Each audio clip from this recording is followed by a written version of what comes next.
Hello बच्चों, तो हम लोग आज देखने जा रहे हैं डे 5 और टॉपिक है आज का हमारा कैपेसिटर। बट इसे स्टार्ट करने से पहले पहले आप जो बच्चे ये लेक्चर देख रहे हो, मेरे को ये बताओ आपने कितने कितने टॉपिक ईमानदारी से तैयार कर लिए। करंट तैयार है, लॉज ऑफ मोशन तैयार है, आपका फ्रिक्शन तैयार है। तैयार है तो नीचे कमेंट में लिख करके बताओ कि हाँ सर हमारे ये टॉपिक रेडी हैं और हम संडे के टेस्ट के लिए रेडी हैं। संडे को जो टेस्ट होगा उसको मैं खुद मॉनिटर करूंगा, आपका कोई भी उसमें गलती नहीं रहना चाहिए। देखो गलती सबसे होती है, मेरे से भी हो जाती है कुछ छोटी मोटी कैलकुलेशन मिस्टेक, तो उसे तो सही कर लेना है, पर हमें गलती को सुधारते चलना है। अगर संडे के टेस्ट में आपको थोड़ी बहुत भी नंबर कम आते हैं तो आपका काम उसी दिन उस टॉपिक को क्लियर करके रिवाइज करके खत्म करना है, उसको नेक्स्ट डे पे नहीं ले जाना। तो ये ध्यान रखना, ये 30 डेज का हमारा टारगेट यही है कि जो जो हमें इंप्रूवमेंट हो सकते हैं हम वो इंप्रूवमेंट करें, ताकि नीट एग्जाम के अंदर हमसे गलतियां कम से कम हो। ठीक है ना। तो अब आज का लेक्चर शुरू करते हैं कैपेसिटर, और मेरे को बताना जरूर आप कि आपके कितने टॉपिक तैयार है। तो अब पहला टॉपिक हमारा स्टार्ट होगा बेसिक से, चलेंगे हम सीधे सीआर सर्किट तक। इस साल का एक्सपेक्टेड क्वेश्चन सीआर सर्किट का है, आना जरूर चाहिए क्योंकि लास्ट ईयर नहीं था। तो चलो देखो, अब पहले कुछ छोटी मोटी चीजें हम यहाँ पर डिस्कस करेंगे। छोटी मोटी चीजें जैसे अब ये ग्राफ हम देखेंगे पैरेलल प्लेट कैपेसिटर का, किसके ऊपर डिपेंडेंट है किसके ऊपर नहीं है, फिर धीरे धीरे धीरे लेक्चर एडवांस की तरफ निकलेगा। तो देखो मेरे पास एक पैरेलल प्लेट कैपेसिटर है। कैपेसिटर वो होता है जो अपने अंदर एनर्जी स्टोर करता है in the form of electric field. पहले हम कुछ छोटे मोटे फॉर्मूले देख लेते हैं, जिसमें आता है हमारा इलेक्ट्रिक फील्ड का फॉर्मूला। तो कैपेसिटर की प्लेट के बीच में जो नेट इलेक्ट्रिक फील्ड होती है उसका formula sigma by epsilon not होता है। सिग्मा जहां सरफेस चार्ज डेंसिटी हो जाती है, नेट मतलब इन दोनों प्लेट की फील्ड मिला करके total contribution sigma by epsilon not होता है। एक प्लेट का फील्ड देखोगे तो आधा मिलेगा। तो अगर हम टोटल फील्ड लिखें, सिग्मा को रिप्लेस करेंगे तो चार्ज अपॉन एरिया से रिप्लेस होगा और फील्ड का फॉर्मूला आ जाएगा Q by epsilon naught A.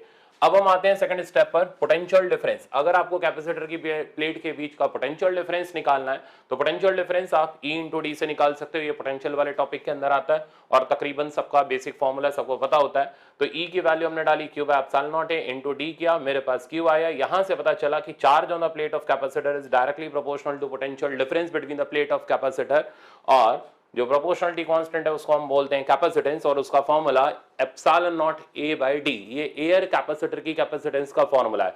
Air मतलब जिसके प्लेट के बीच में हवा हो या फिर वैक्यूम हो।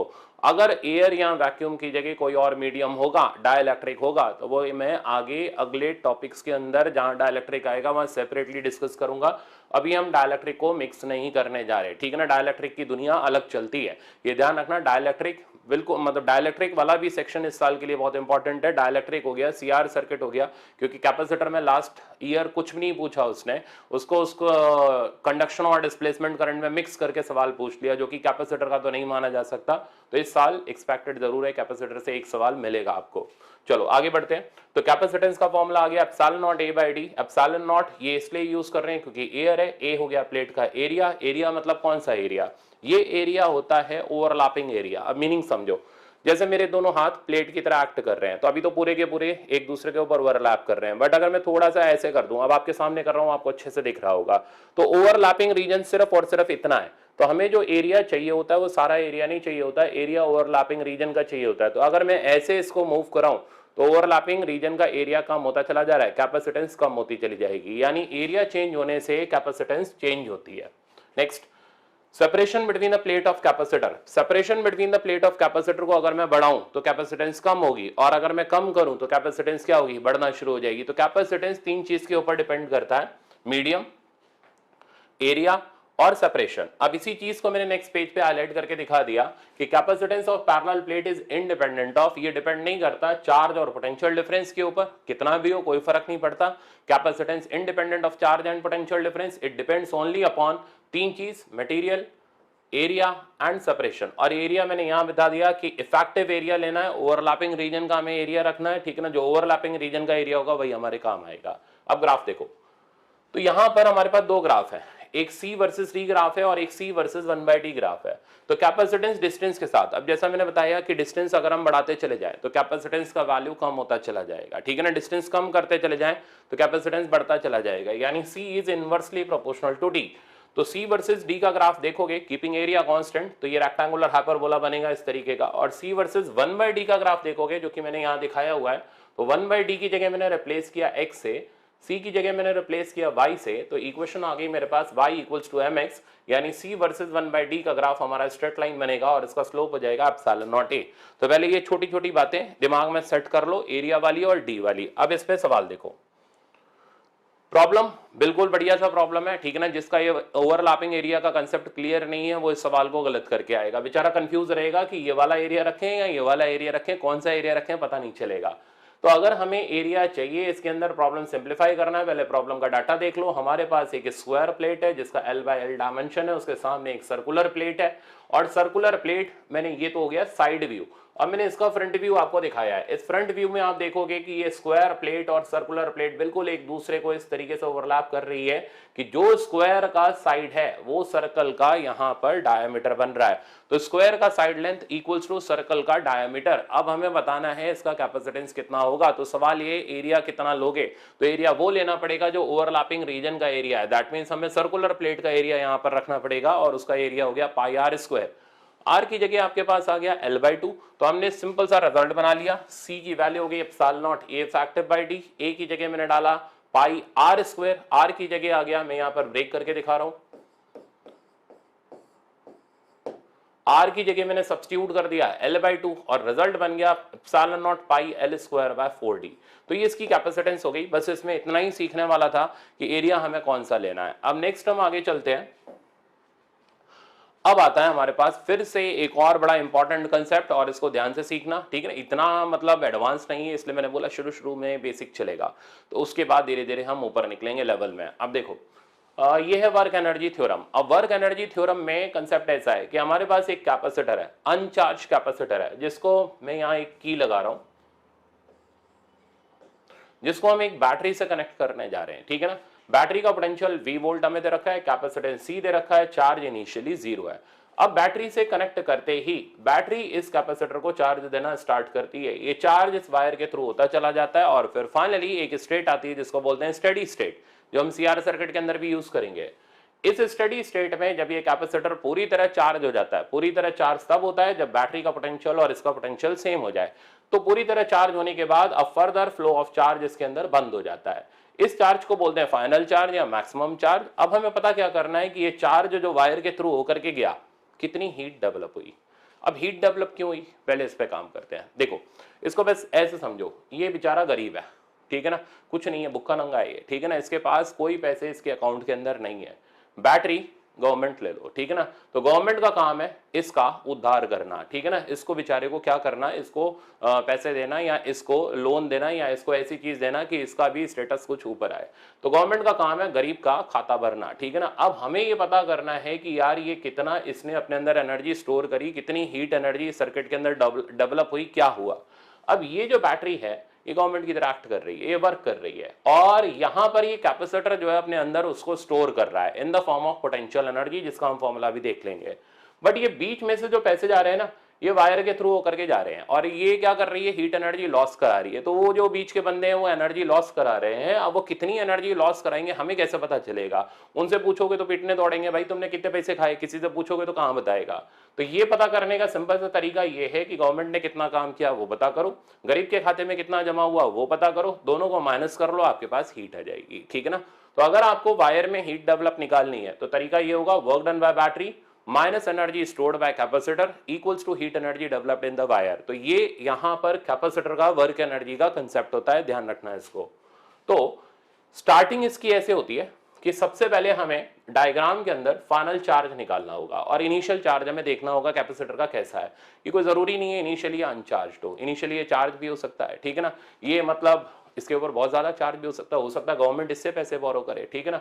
हो सकता है ये गवर्नमेंट से पैसे बोरो करे। तो नंबर ऑफ पॉसिबिलिटी हमारे पास यहाँ पर है, हमें देखना पड़ेगा कि इनिशियली इस पे चार्ज है नहीं है, क्या सीन है। तो मैंने इसका इनिशियल चार्ज 0 करा हुआ है, ठीक है ना, 0 लिया हुआ है, ये स्टैंडर्ड केस लिया हुआ है। और फाइनल चार्ज जब बैटरी से कनेक्ट होने के बाद आ गया, ये Q फाइनल है, ये हमें निकालना पड़ेगा। इसे निकालने का तरीका वही same formula, Q equals to CV। Once we have obtained final charge, अब हमारा काम शुरू होता है। सबसे पहले हम निकालेंगे चार्ज ट्रांसफर्ड, बैटरी ने कितना चार्ज ट्रांसफर किया। तो ये पता करने का तरीका यही है, final charge minus initial charge. Final minus initial करके हमें पता चला बैटरी ने Q का चार्ज ट्रांसफर किया, जहां Q हो गया उसका चार्ज स्टोर्ड। अब अगर आपको वर्क डन बाय बैटरी निकालना है तो वर्क डन बाय बैटरी निकालने का जो स्टैंडर्ड फॉर्मूला होता है वो मैं यहां पर लिख रहा हूं। तो डब्ल्यू बैटरी का जो स्टैंडर्ड फॉर्मूला होता है वो होता है charge transferred by battery into potential difference of battery. Battery ने जितना चार्ज ट्रांसफर किया इनटू पोटेंशियल डिफरेंस जो भी था बैटरी का, उसको आप मल्टीप्लाई करो, आपको डब्ल्यू बैटरी का वैल्यू मिल जाएगा। तो बैटरी ने जो चार्ज ट्रांसफर किया वो क्यू का किया, पोटेंशियल डिफरेंस बैटरी का वी था, तो बैटरी द्वारा किया गया काम आ गया Q इंटू वी। और यहां पर अगर हम इस फॉर्मूले को और सिंप्लीफाई करें तो हम Q की जगह सब्स्टिट्यूट कर दे रहे हैं CV, तो रिजल्ट आ गया CV स्क्वायर, या V की जगह आप Q बाई सी भी डाल सकते हो तो Q square by C, but इसको कोई पूछता नहीं। तो कुल मिलाकर के डब्ल्यू बैटरी हमारे पास आ गया CV स्क्वायर। ये ध्यान रखना, रट्टे नहीं मारने इसके, क्योंकि सवाल बिल्कुल सिंपल स्टेप का है, 3 स्टेप में आपका सवाल खत्म हो जाएगा और सिर्फ एक एक लाइन की सारी स्टेप्स हैं, तो रटने का कोई फायदा नहीं। रटेंगे हम उस रिजल्ट को जो हमारे अप्लाइड रिजल्ट्स होंगे, हर जगह जैसे लग रहे होंगे। तो यहां पर हम कंसेप्ट देखेंगे। तो सबसे पहला काम फिर से दिमाग में सेट कर लो, इनिशियल और फाइनल चार्ज देखना है, चार्ज ट्रांसफर देखना है, चार्ज ट्रांसफर से वर्क डन निकालना है। अब आगे सुनो, अब हमें निकालनी है कैपेसिटर की change in potential energy. Potential energy के 3 फॉर्मूले होते हैं हमारे, ठीक है ना। फॉर्मूले दिमाग में रख लो, half CV square, half Q square by C, और तीसरा हो गया हाफ Q इंटू वी। इसमें मोस्टली हम यूज करेंगे हाफ CV स्क्वायर या half Q square by C, ठीक है ना। Half Q into V rarest of the rare है, कभी बाई चांस यूज कर लिया तो कर लिया, अदरवाइज हम इन दोनों फॉर्मूलों से ही काम चलाते हैं। तो फिलहाल अब क्या किया, क्योंकि मेरे को बैटरी का पोटेंशियल पता था, इसलिए मैंने final potential energy minus initial, मतलब उसके पास कितना स्टोर हुआ, अब मैंने वो डेल्टा यू का वैल्यू निकाला। तो डेल्टा यू का वैल्यू मेरे पास आ गया हाफ CV स्क्वायर। तो जरा चेक करो, गवर्नमेंट ने काम किया CV स्क्वायर का, खाते में बेचारे के जमा हुआ हाफ CV स्क्वायर का, बाकी आधा कहां गया, तो बाकी आधा ये कनेक्टिंग वायर खा गई, और खाई इन the form of heat energy, और खा लिया तो वापस तो आना नहीं। तो डेल्टा यू की वैल्यू मेरे पास आ गई half CV square, W battery मेरे पास था अपना CV स्क्वायर। तो अब मेरे को हीट एनर्जी निकालनी है, तो हीट निकालने की मैं यहाँ थ्योरम एक बार फिर से लिख ले रहा हूं, और थ्योरम लिखने का मेरा तरीका हो गया कि heat energy is equals to W battery minus delta U, और फाइनली हीट का रिजल्ट आ गया हमारे पास हाफ CV स्क्वायर। तो एक थ्योरम सी बन गई, बट ये थ्योरम हर जगह ट्रू नहीं है। मैं फिर से बता दूं, ये थ्योरम सिर्फ और सिर्फ तब लगेगी जब कैपेसिटर इनिशियली अनचार्ज्ड है, बट नीट के अंदर ये ज्यादातर इसी तरीके से लगती है, इसलिए आपको कुछ ज्यादा मॉडिफाई करने की जरूरत इसको नहीं है। नेक्स्ट थ्योरम ये है कि if we connect uncharge capacitor to a battery, तो अगर हम एक अनचार्ज कैपेसिटर बैटरी से कनेक्ट करते हैं, then half of the work done by battery, आधा वर्क डन बैटरी का स्टोर होता है in the form of potential energy, and remaining half is lost in the form of heat energy, सिर्फ और सिर्फ तब जब कैपेसिटर इनिशियली अनचार्ज। लिख लेना, ठीक है ना, उसमें गड़बड़ नहीं करनी, बात ध्यान से समझ लो, इसमें गड़बड़ नहीं करनी आपको, यस और नो, ठीक है ना। आप लिख के बताओ मेरे को, गड़बड़ आपको नहीं करनी। याद कर रहे हो ना इस रिजल्ट को, कि आपको इसमें कुछ भी गड़बड़ नहीं करनी। ये रिजल्ट तब के लिए है जब आपका कैपेसिटर इनिशियली अनचार्ज है। अच्छा, तो डब्ल्यू बैटरी का वैल्यू मेरे पास आ गया CV स्क्वायर, पोटेंशियल एनर्जी जमा हुई half CV square, heat energy जो लॉस्ट हुई कनेक्टिंग वायर में वो half CV square, valid for अनचार्ज capacitor. अब न्यूमेरिकल देखते हैं। न्यूमेरिकल हमारे पास ये रहा। अब देखो क्वेश्चन की स्टेटमेंट पढ़ते जाओ। एन अनचार्ज कैपेसिटर, तो ठीक है भाई, दे दिया गया कि कैपेसिटर इनिशियली अनचार्ज है, कैपेसिटर विद कैपेसिटेंस 20 μF, उसकी कैपेसिटेंस हमें दे रखी है 20 μF is connected to battery of 20 volt. अब देखो मेरी आदत है सब कुछ ही पूछूंगा, पर एग्जामिनर एक ही चीज पूछेगा जो उसकी इच्छा हो, और वो पूछेगा heat developed in the connecting wire, क्योंकि ये पूछा तो सब पूछ लिया। तो चलो देखते हैं। अब डायग्राम ये रहा। अब इसमें हमें पहले डाटा मैनेज करना है, पहले हमें चेक करना है इनिशियल चार्ज और फाइनल चार्ज। अच्छा, फाइनली इनिशियली तो अनचार्ज था, ठीक है ना, फाइनल हमें निकालना पड़ेगा। फॉर्मूला बेचारा एक ही है, Q बराबर CV, आप लगाओ काम चल जाएगा इसके अंदर। V की वैल्यू 20 वोल्ट, तो कैपेसिटर फुल चार्ज हो चुका है, 20 वोल्ट आ चुका है, पेट इसका पूरा भर गया। अब हमें फाइनल चार्ज की वैल्यू निकालनी है, तो फाइनल चार्ज की वैल्यू हो गई Q बराबर CV। यूनिट एंड डायमेंशन का यहाँ थोड़ा ध्यान रखना है, ठीक है ना, मैं आपको सिखा रहा हूँ कैसे यूनिट एंड डायमेंशन से बचते हैं इसके अंदर। देखो C हो गया 20 μF और पोटेंशियल डिफरेंस हो गया 20 वोल्ट, फाइनल आंसर आ गया 400 माइक्रो फैराड इंटू वोल्ट। अब देखो जो बनेगा वो बनेगा, तो चार्ज का यूनिट क्या होता है, कूलम होता है, तो फैराड इंटू वोल्ट तो बन जाएगा कूलम, और माइक्रो चुपचाप से लटका रहेगा और बन जाएगा माइक्रो कूलम। तो ये मेरे पास आ गया फाइनल चार्ज। इनिशियल चार्ज मेरे पास ऑलरेडी मेरे को पता है 0 था, तो यहां से मेरे पास चार्ज ट्रांसफर्ड की वैल्यू आ गई, एंड चार्ज ट्रांसफर्ड की वैल्यू हो गई फाइनल माइनस इनिशियल, और रिजल्ट आ गया 400 माइक्रो कूलम। तो ये हम लोग लगा रहे हैं, बट आप एग्जाम में डायरेक्ट भी कर सकते हो, आप CV स्क्वायर भी लगा सकते हो, आप Q square by CV, but मेरा काम आपको कंसेप्ट सिखाना है, तो मैं कंसेप्ट से चल रहा हूं। देखते जाओ और प्रैक्टिस करते जाओ। Once we have obtained charge transferred अब हम डब्ल्यू बैटरी को बड़े आराम से निकाल सकते हैं, charge transferred into potential difference of battery. Charge transferred की वैल्यू होगी 400 माइक्रोकूलम और बैटरी का पोटेंशियल डिफरेंस हो गया 20 वोल्ट, और यहां से मेरे पास आ गया 8000 माइक्रोकूलम वोल्ट, ठीक है। और कूलम इंटू वोल्ट, अब ये किसका यूनिट बनेगा, वर्क का यूनिट क्या होता है, क्या होता है वर्क का यूनिट, जूल। तो जूल यहां पर आ गया और आंसर आ गया मेरे पास 8000 माइक्रो जूल, ठीक है ना। और 8000 माइक्रो जूल, माइक्रो मतलब कितना, 10 की पावर -6, इसमें से 3 डिजिट हटा दो तो ये बन जाएगा मिली, और 3 डिजिट हटाते ही आंसर आ जाएगा 8 मिली जूल। ये आया गवर्नमेंट द्वारा किया गया काम, यानी डब्ल्यू बैटरी। अब हम देखें गरीब के खाते में कितना गया, तो डेल्टा यू की वैल्यू हम निकालते हैं। फॉर्मूला बताओ डेल्टा यू का, क्या फॉर्मूला होता है डेल्टा यू का, आवाज आती रहनी चाहिए मेरे पास। डेल्टा यू का formula half Q square by C, delta U का formula half Q square by C, और यू का दूसरा formula half C V square. अब कौन सा लगाओगे, देखो दोनों ही लगा सकते हो, क्यू भी अवेलेबल है, वी भी अवेलेबल है, पर मैं बोलूंगा हाफ सी वी स्क्वायर लगाओ, उससे कैलकुलेशन आसान रहती है। तो final potential energy minus initial potential energy, final potential energy होगी half C V square, initial हो गई 0। तो डेल्टा यू की वैल्यू, अब देखो फिर से यूनिट एंड डायमेंशन संभालते हैं। सी का वैल्यू हमारे पास है 20 माइक्रोफराड, और वी स्क्वायर करोगे तो वो हो गया 400 वोल्ट का स्क्वायर। आंसर आया यहां से ये कटा 10, और फाइनल आंसर आया 4000 माइक्रोफराड वोल्ट स्क्वायर। और ये बनना किसका यूनिट है, जूल, ठीक है ना, क्योंकि एनर्जी के बराबर है, तो ये बन जाएगा 4000 micro joule, that means 4 milli joule. समझ आया। अब चौथी स्टेप पर आते हैं। चौथी स्टेप है अब कितनी हीट एनर्जी कनेक्टिंग वायर के अंदर डेवलप हुई वो निकालने का तरीका, W battery minus delta U, और थ्योरम देखते रहो, वेरीफाई होती जा रही है। 8 - 4, आंसर आ गया 4 मिली जूल। अब अगर एग्जाम में करना होता तो थोड़ा ना इतना लंबा लगाते, फिर तो हम सीधे खत्म करते। कैसे खत्म करते, सीधे आपने यहां का वोल्टेज लिखा, अब आप क्या करो कि ना तो चार्ज निकालो ना कुछ करो, आप सीधे डेल्टा यू निकालो, क्योंकि उसमें हम सबसे ज्यादा कंफर्टेबल हैं। तो डेल्टा यू निकाला तो वो हो गया formula half C V square, half C V square करने पर रिजल्ट आ गया 4 मिली जूल। अब हमें अच्छी तरह बताया, अनचार्ज कैपेसिटर कनेक्टेड हो तो जितना एनर्जी स्टोर होता है उतना एनर्जी लॉस होता है, और वर्क डन डबल होता है। तो एनर्जी स्टोर हो गया 4 मिली जूल, तो एनर्जी लॉस हो गया 4 मिली जूल, और जो टोटल काम किया गया डब्ल्यू बैटरी था वो आ गया मेरे पास 8 मिली जूल। तो ये हो गया एक एग्जाम के पॉइंट ऑफ व्यू से हमारा रास्ता तैयार। बट ये मैंने पूरा कंसेप्ट के साथ आपको दिया ताकि आपके दिमाग में सेट हो जाए। समझ आया, ठीक है। जो लाइव देख रहे हैं, जो समझ आया उनको यस करना है, बोलते जाना है, ताकि मेरे को पता चले हाँ भाई आपको आता चला जा रहा है। नेक्स्ट, अब अगला कंसेप्ट है, ये भी बहुत इंपॉर्टेंट है, ठीक है ना। ये सारे के सारे स्टैंडर्ड रिजल्ट्स है, अब इनमें से ही कुछ ना कुछ नीट एग्जाम बार बार पूछता रहता है, इसलिए हम लोग सारे के सारे लास्ट मोमेंट पर वही कंसेप्ट देख रहे हैं जो आने एग्जाम के अंदर। बस खाली क्या है, फटाफट रिवाइज करते जा रहे हैं।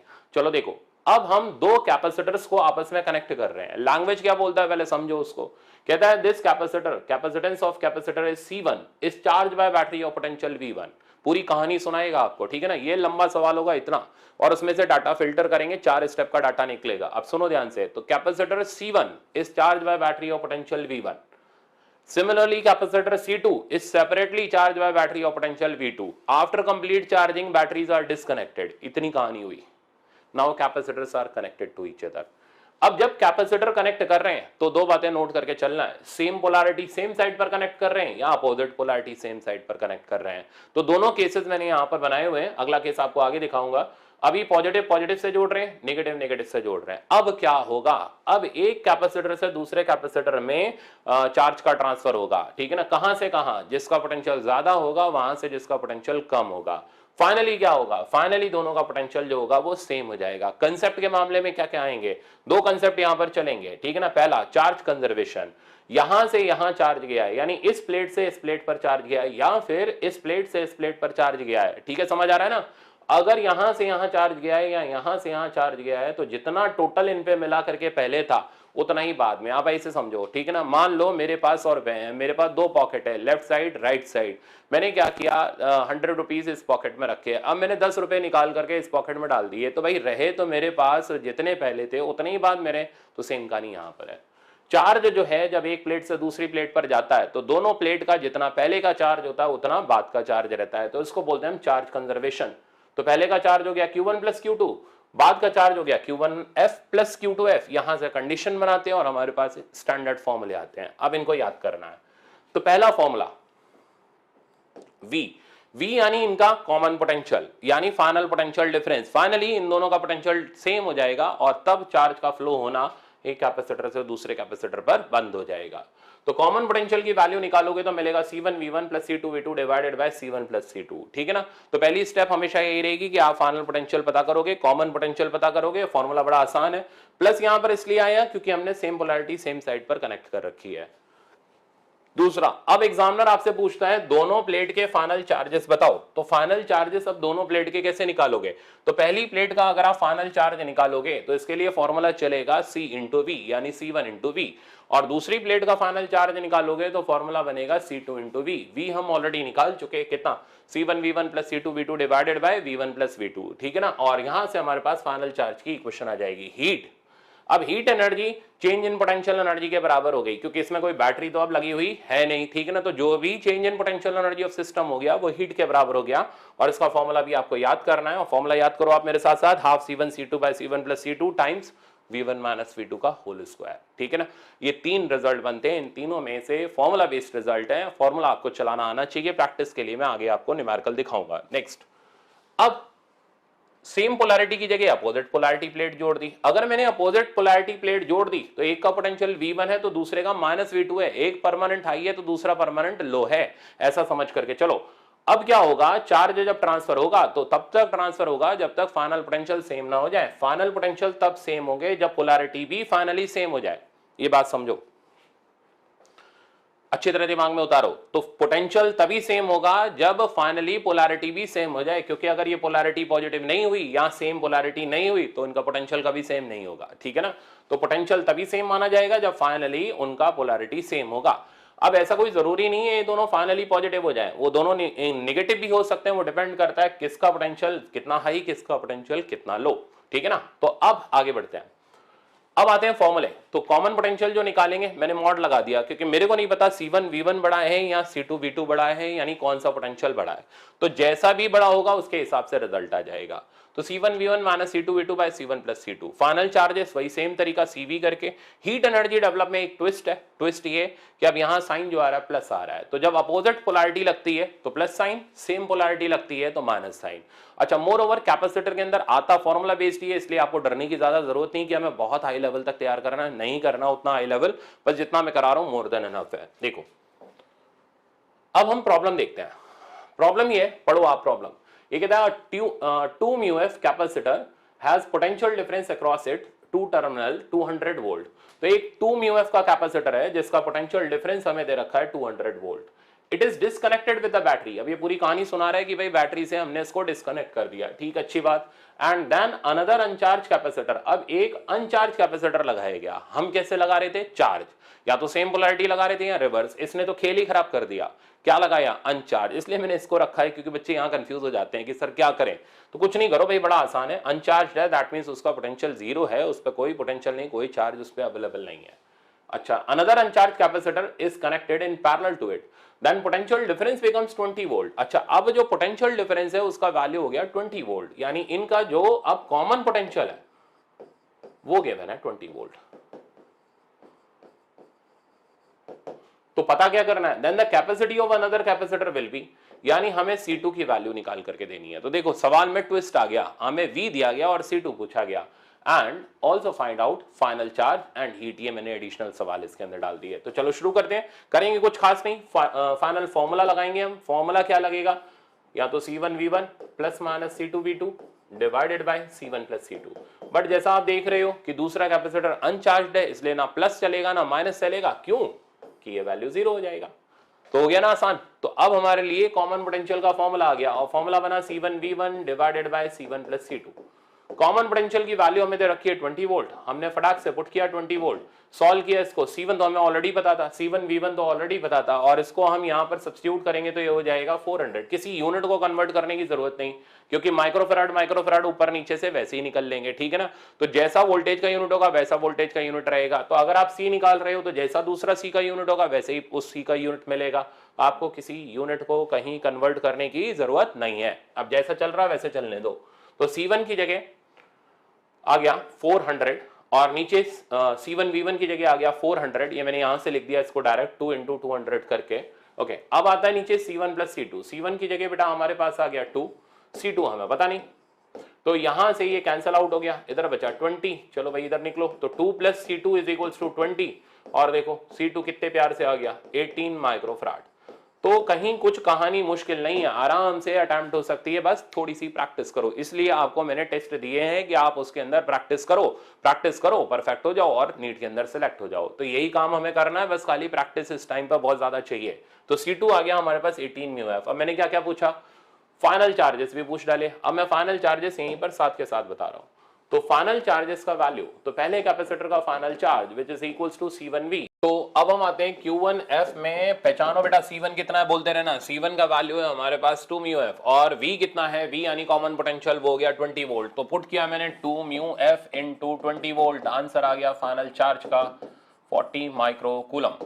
अब इसी तरीके से हम निकालते हैं Q2F, और Q2F का वैल्यू निकालोगे, क्या फॉर्मूला, फटाफट से बोलो। Q2F का फॉर्मूला हो गया हमारे पास C2 इंटू V, और C2 की वैल्यू मेरे पास अभी मैंने कैलकुलेट करी 18, और V की वैल्यू मेरे पास कितनी है 20 वोल्ट। तो रिजल्ट आ गया मेरे पास 18 इंटू 20, यानी ये आ गया 360 माइक्रो कूलम। तो मेरे पास दोनों के फाइनल चार्जेस कैलकुलेट होकर के आ गए। अब मेरे को लास्ट ऑप्शन चाहिए हीट एनर्जी डेवलप्ड। अब उसके लिए हम चलाएंगे फॉर्मूला। तो हीट एनर्जी डेवलप्ड के लिए अब आप फॉर्मूला देखो, तो हीट का फॉर्मूला क्या था, half C1C2 divided by C1 plus C2 times V1 minus या फिर V1 प्लस V2 का होल स्क्वायर। पर फर्क नहीं पड़ता, क्योंकि V2 का वैल्यू कितना है हमारे पास 0, तो ना प्लस काम आएगा ना माइनस काम आएगा, सिर्फ V1 काम आएगा।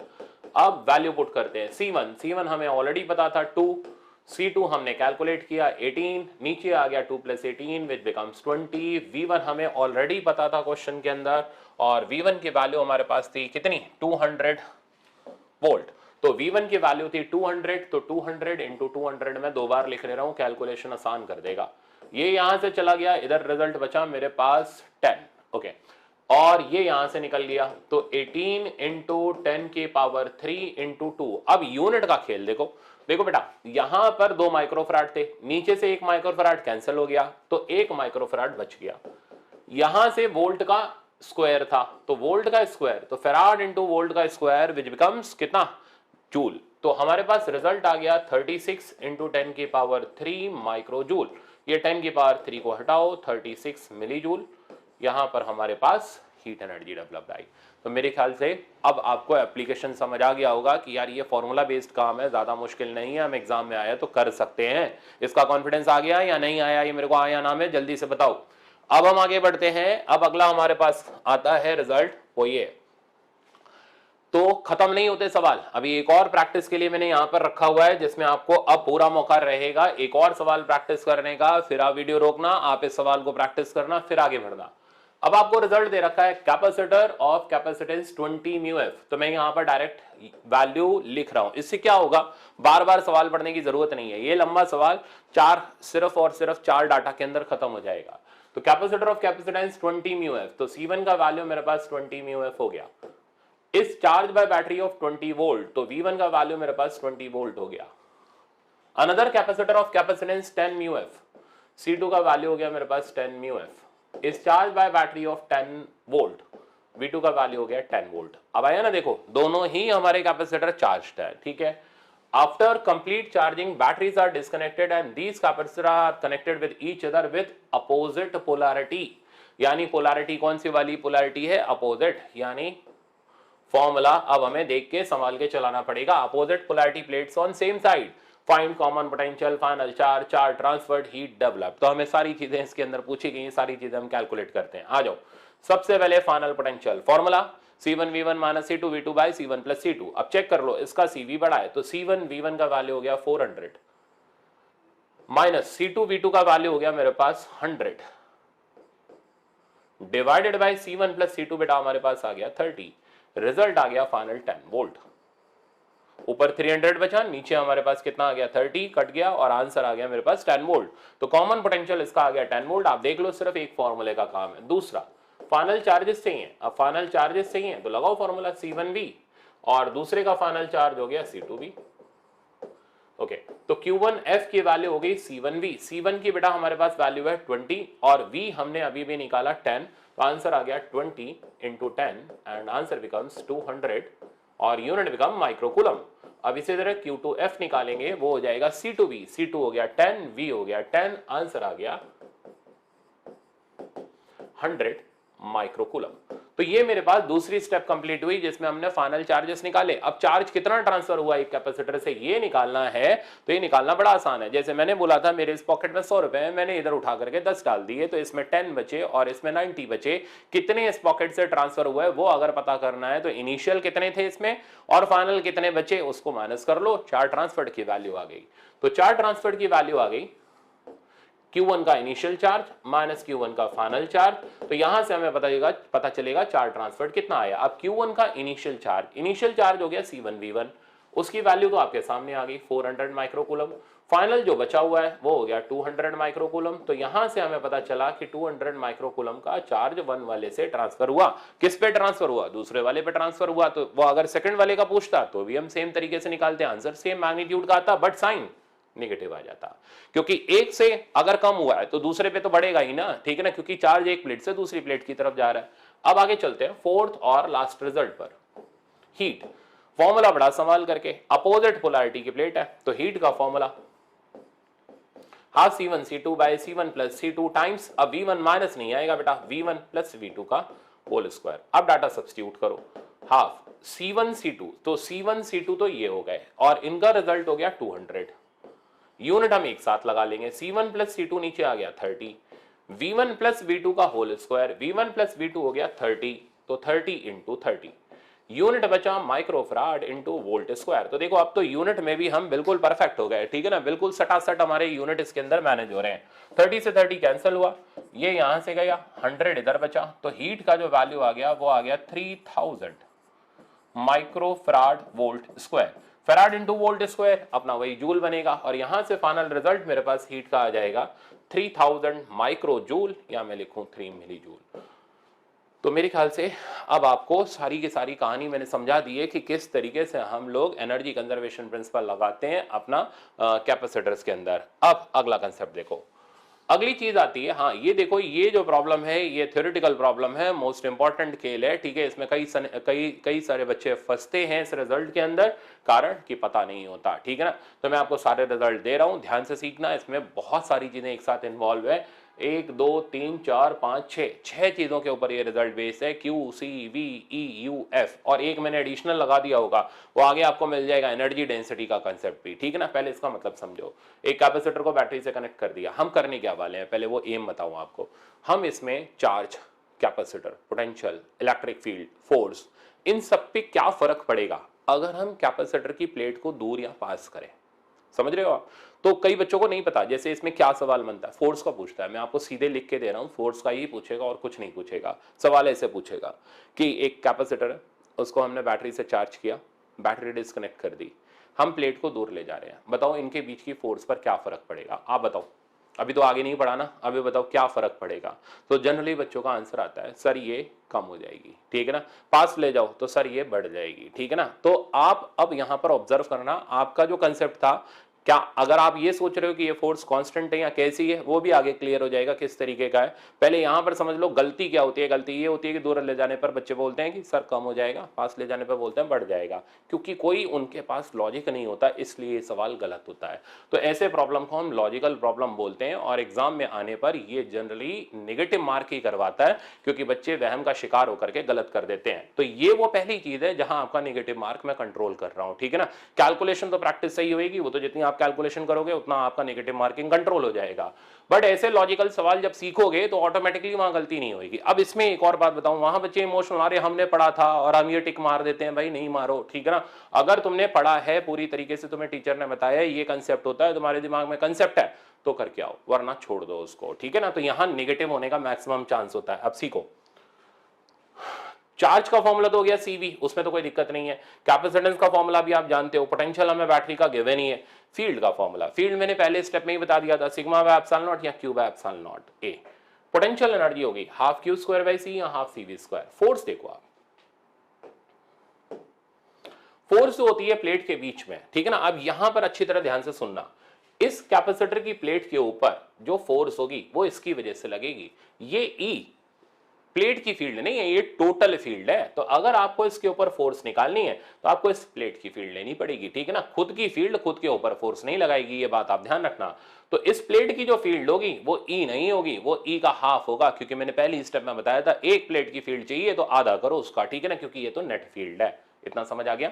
अब देखो, तो Q इंटू ई की जगह हमने डाला E/2, आंसर बना Q/2 एप्सिलॉन नॉट ए, और फाइनली फोर्स का रिजल्ट आ गया, ठीक है ना, याद करो। तो force between the plate of capacitor का फॉर्मूला आ गया Q²/2 एप्सिलॉन नॉट ए, ठीक है ना। अब इसको कैसे यूज में लेना वो आगे मैं बताऊंगा। एनर्जी डेंसिटी, अब इसका फॉर्मूला हमारा स्टैंडर्ड फॉर्मूला, एनर्जी डेंसिटी होती क्या है? एनर्जी डेंसिटी होती है potential energy stored per unit volume. तो energy stored per unit volume के रेशियो को हम बोलते हैं एनर्जी डेंसिटी, और इसका फॉर्मूला देखोगे तो फाइनल रिजल्ट जो याद रखना है वो है half epsilon not E square. तो दो रिजल्ट ध्यान रखने, फोर्स का फॉर्मूला Q²/2 एप्सिलॉन नॉट ए, और एनर्जी डेंसिटी वो तो वैसे भी बहुत ज्यादा यूज में आती है, ये आपको ईएम वेव के अंदर भी आएगी, ठीक है ना। तो जब वहां देखेंगे तो मैं आपको बता ही दूंगा। तो half epsilon not E square, ठीक। तो ये हमारे पास रिजल्ट्स हो गए। अब मैं एक चीज आपको क्लियर करूं, ये हम क्रैश कोर्स कर रहे हैं, फुल डिटेल्ड वीडियो लेक्चर्स नहीं है, क्योंकि वीडियो लेक्चर के अंदर इनको बहुत एलाबोरेट करके मैंने सब बच्चों को सिखाया हुआ है। तो ये सिर्फ और सिर्फ फाइनल रिवीजन है, इसको आप फुल डिटेल्ड लेक्चर समझने की गलती मत करना, वो और भी ज्यादा भयानक डिटेल वाले होते हैं, वहाँ ये सारी चीजें अच्छी तरीके से और क्लियर हो जाती हैं, ठीक है ना। ये मैंने बस खाली रिवीजन के लिए चीजें रखी हैं, इसको आप वीडियो लेक्चर मत समझना, ठीक है ना। ये चीजें सिर्फ और सिर्फ क्रैश कोर्स के लिए हैं। अब नेक्स्ट, अब आते हैं हम, capacitor is charged and charging battery is disconnected. तो कैपेसिटर को हमने चार्ज किया, चार्जिंग बैटरी डिस्कनेक्ट कर दिया। अब डिस्कनेक्ट करने के बाद हम प्लेट के सेपरेशन को चेंज कर रहे हैं, तो किस किस चीज पर क्या क्या फर्क पड़ेगा वो रिजल्ट देखते हैं। देखो, ये तो हो गया पहले की कहानी जब सेपरेशन डी था। अगर हम बैटरी डिस्कनेक्ट करेंगे तो पहली चीज, एक चीज ध्यान रखना कि जो चार्ज होगा वो चार्ज का वैल्यू कांस्टेंट हो जाएगा, क्योंकि अब बैटरी यानी चार्ज का सोर्स हट चुका है, और ना चार्ज बढ़ने का चांस है ना कम होने का चांस है। तो इतना समझ आ गया ना। तो चार्ज का वैल्यू हो गया कांस्टेंट। फील्ड का फॉर्मूला हमारा Q/एप्सिलॉन नॉट ए, फोर्स ये तो मैंने खाली वही के वही वैल्यूज यहां पर लिख दिए सारे के सारे जो हमें यूज में आने हैं। अब देखो बेटा, हम इसके बीच के सेपरेशन को चेंज करते हैं और चेंज करके नया सेपरेशन x कर देते हैं। अब आप पूछोगे सर ये ज्यादा किया कम किया, मैं कहूंगा नहीं बता रहा क्या किया, ठीक है ना। अभी मान के चलो x किया, फिर हम देख लेंगे ज्यादा करने पर क्या होगा, कम करने पर क्या होगा। तो आ जाओ, तो मैंने इसका सेपरेशन x कर दिया, तो फाइनल चार्ज और इनिशियल चार्ज बराबर हो गए, यानी चार्ज की वैल्यू के ऊपर कोई फर्क नहीं पड़ा, क्योंकि चार्ज चेंज नहीं हुआ इसलिए फील्ड सेम हो गई। तो बड़ी अजीब सी घटना है, ठीक है ना। फील्ड की वैल्यू यहां पर चेंज नहीं हो रही, चार्ज कांस्टेंट है तो फील्ड भी प्लेट के बीच की कांस्टेंट रहेगी, डिस्टेंस बढ़ाने घटाने पर फील्ड चेंज नहीं होगी। तीसरा, फोर्स की वैल्यू देखोगे तो चार्ज कांस्टेंट है 2 एप्सिलॉन नॉट ए, फोर्स भी कांस्टेंट आ गई, यानी फोर्स भी यहां पर चेंज नहीं कर रही। तो जो बच्चे ये सोच रहे थे कि भाई सेपरेशन बढ़ाने पर फोर्स डिक्रीज करेगी, ऐसा धोखा हो गया, ऐसा नहीं होगा, फोर्स कांस्टेंट रहेगी, फोर्स चेंज नहीं होगी, पर तब जब बैटरी डिस्कनेक्टेड है। समझ आया या नहीं आया, ये ध्यान रखना है आपको, ठीक है ना। अगर बैटरी डिस्कनेक्टेड है तो फील्ड और फोर्स दोनों कांस्टेंट हैं। अगला result, energy density. Energy density के ऊपर भी कोई फर्क नहीं पड़ेगा, उसका कारण ये रहा कि इलेक्ट्रिक फील्ड के ऊपर ये डिपेंड करती है, तो ये सारी चीजें सेम। तो जब सारी चीजें ये सेम है, इनको मैंने एक स्लॉट में रख दिया, एक इसको मैंने एक जगह पर लिख दिया। अब जो जो चीजें चेंज करेंगी उनको देखते हैं। कैपेसिटेंस का formula epsilon naught A by X, यानी capacitance inversely proportional to X. अब मिलने शुरू हो गए जवाब कि अगर हम एक्स बढ़ाएंगे तो कैपेसिटी कम होगी, कम करेंगे तो कैपेसिटी ज्यादा हो जाएगी। सिमिलरली नया पोटेंशियल डिफरेंस, पोटेंशियल डिफरेंस का फॉर्मूला Q/C भी लगा सकते हो, E/D भी लगा सकते हो, जो मर्जी लगा लो, दोनों से आंसर सेम ही आएगा। तो Q/C हमने लगाया, तो Q/C, C की वैल्यू मैंने डाली एप्सिलॉन नॉट A/D, ठीक है ना। यहां से E/D नहीं, सॉरी मैं गलत बोला, E/D।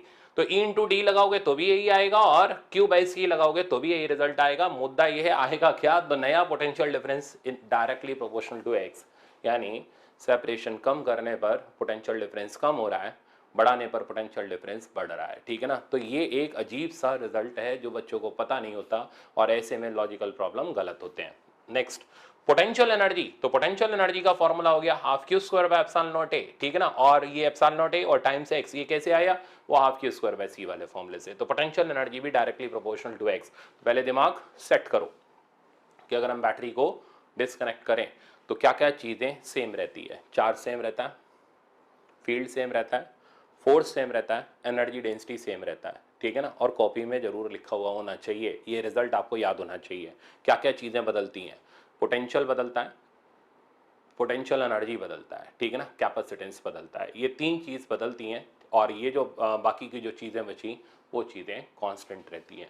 तो इधर की ये चार चीज़ कांस्टेंट और इधर की ये तीन चीज़ चेंज करेंगी। अब अगर पोटेंशियल एनर्जी चेंज हो रही है तो इसको चेंज कराने के लिए जो एजेंट का वर्क डन होगा, जो हमारा वर्क डन होगा, वो हो जाएगा चेंज इन पोटेंशियल एनर्जी, मतलब final potential energy minus initial. Final potential energy minus initial करोगे तो फाइनल सेपरेशन हो गया x, इनिशियल सेपरेशन था d, और रिजल्ट हमारे पास बचा half Q square bye epsilon naught a x minus T. X हो गया फाइनल सेपरेशन माइनस डी हो गया इनिशियल सेपरेशन।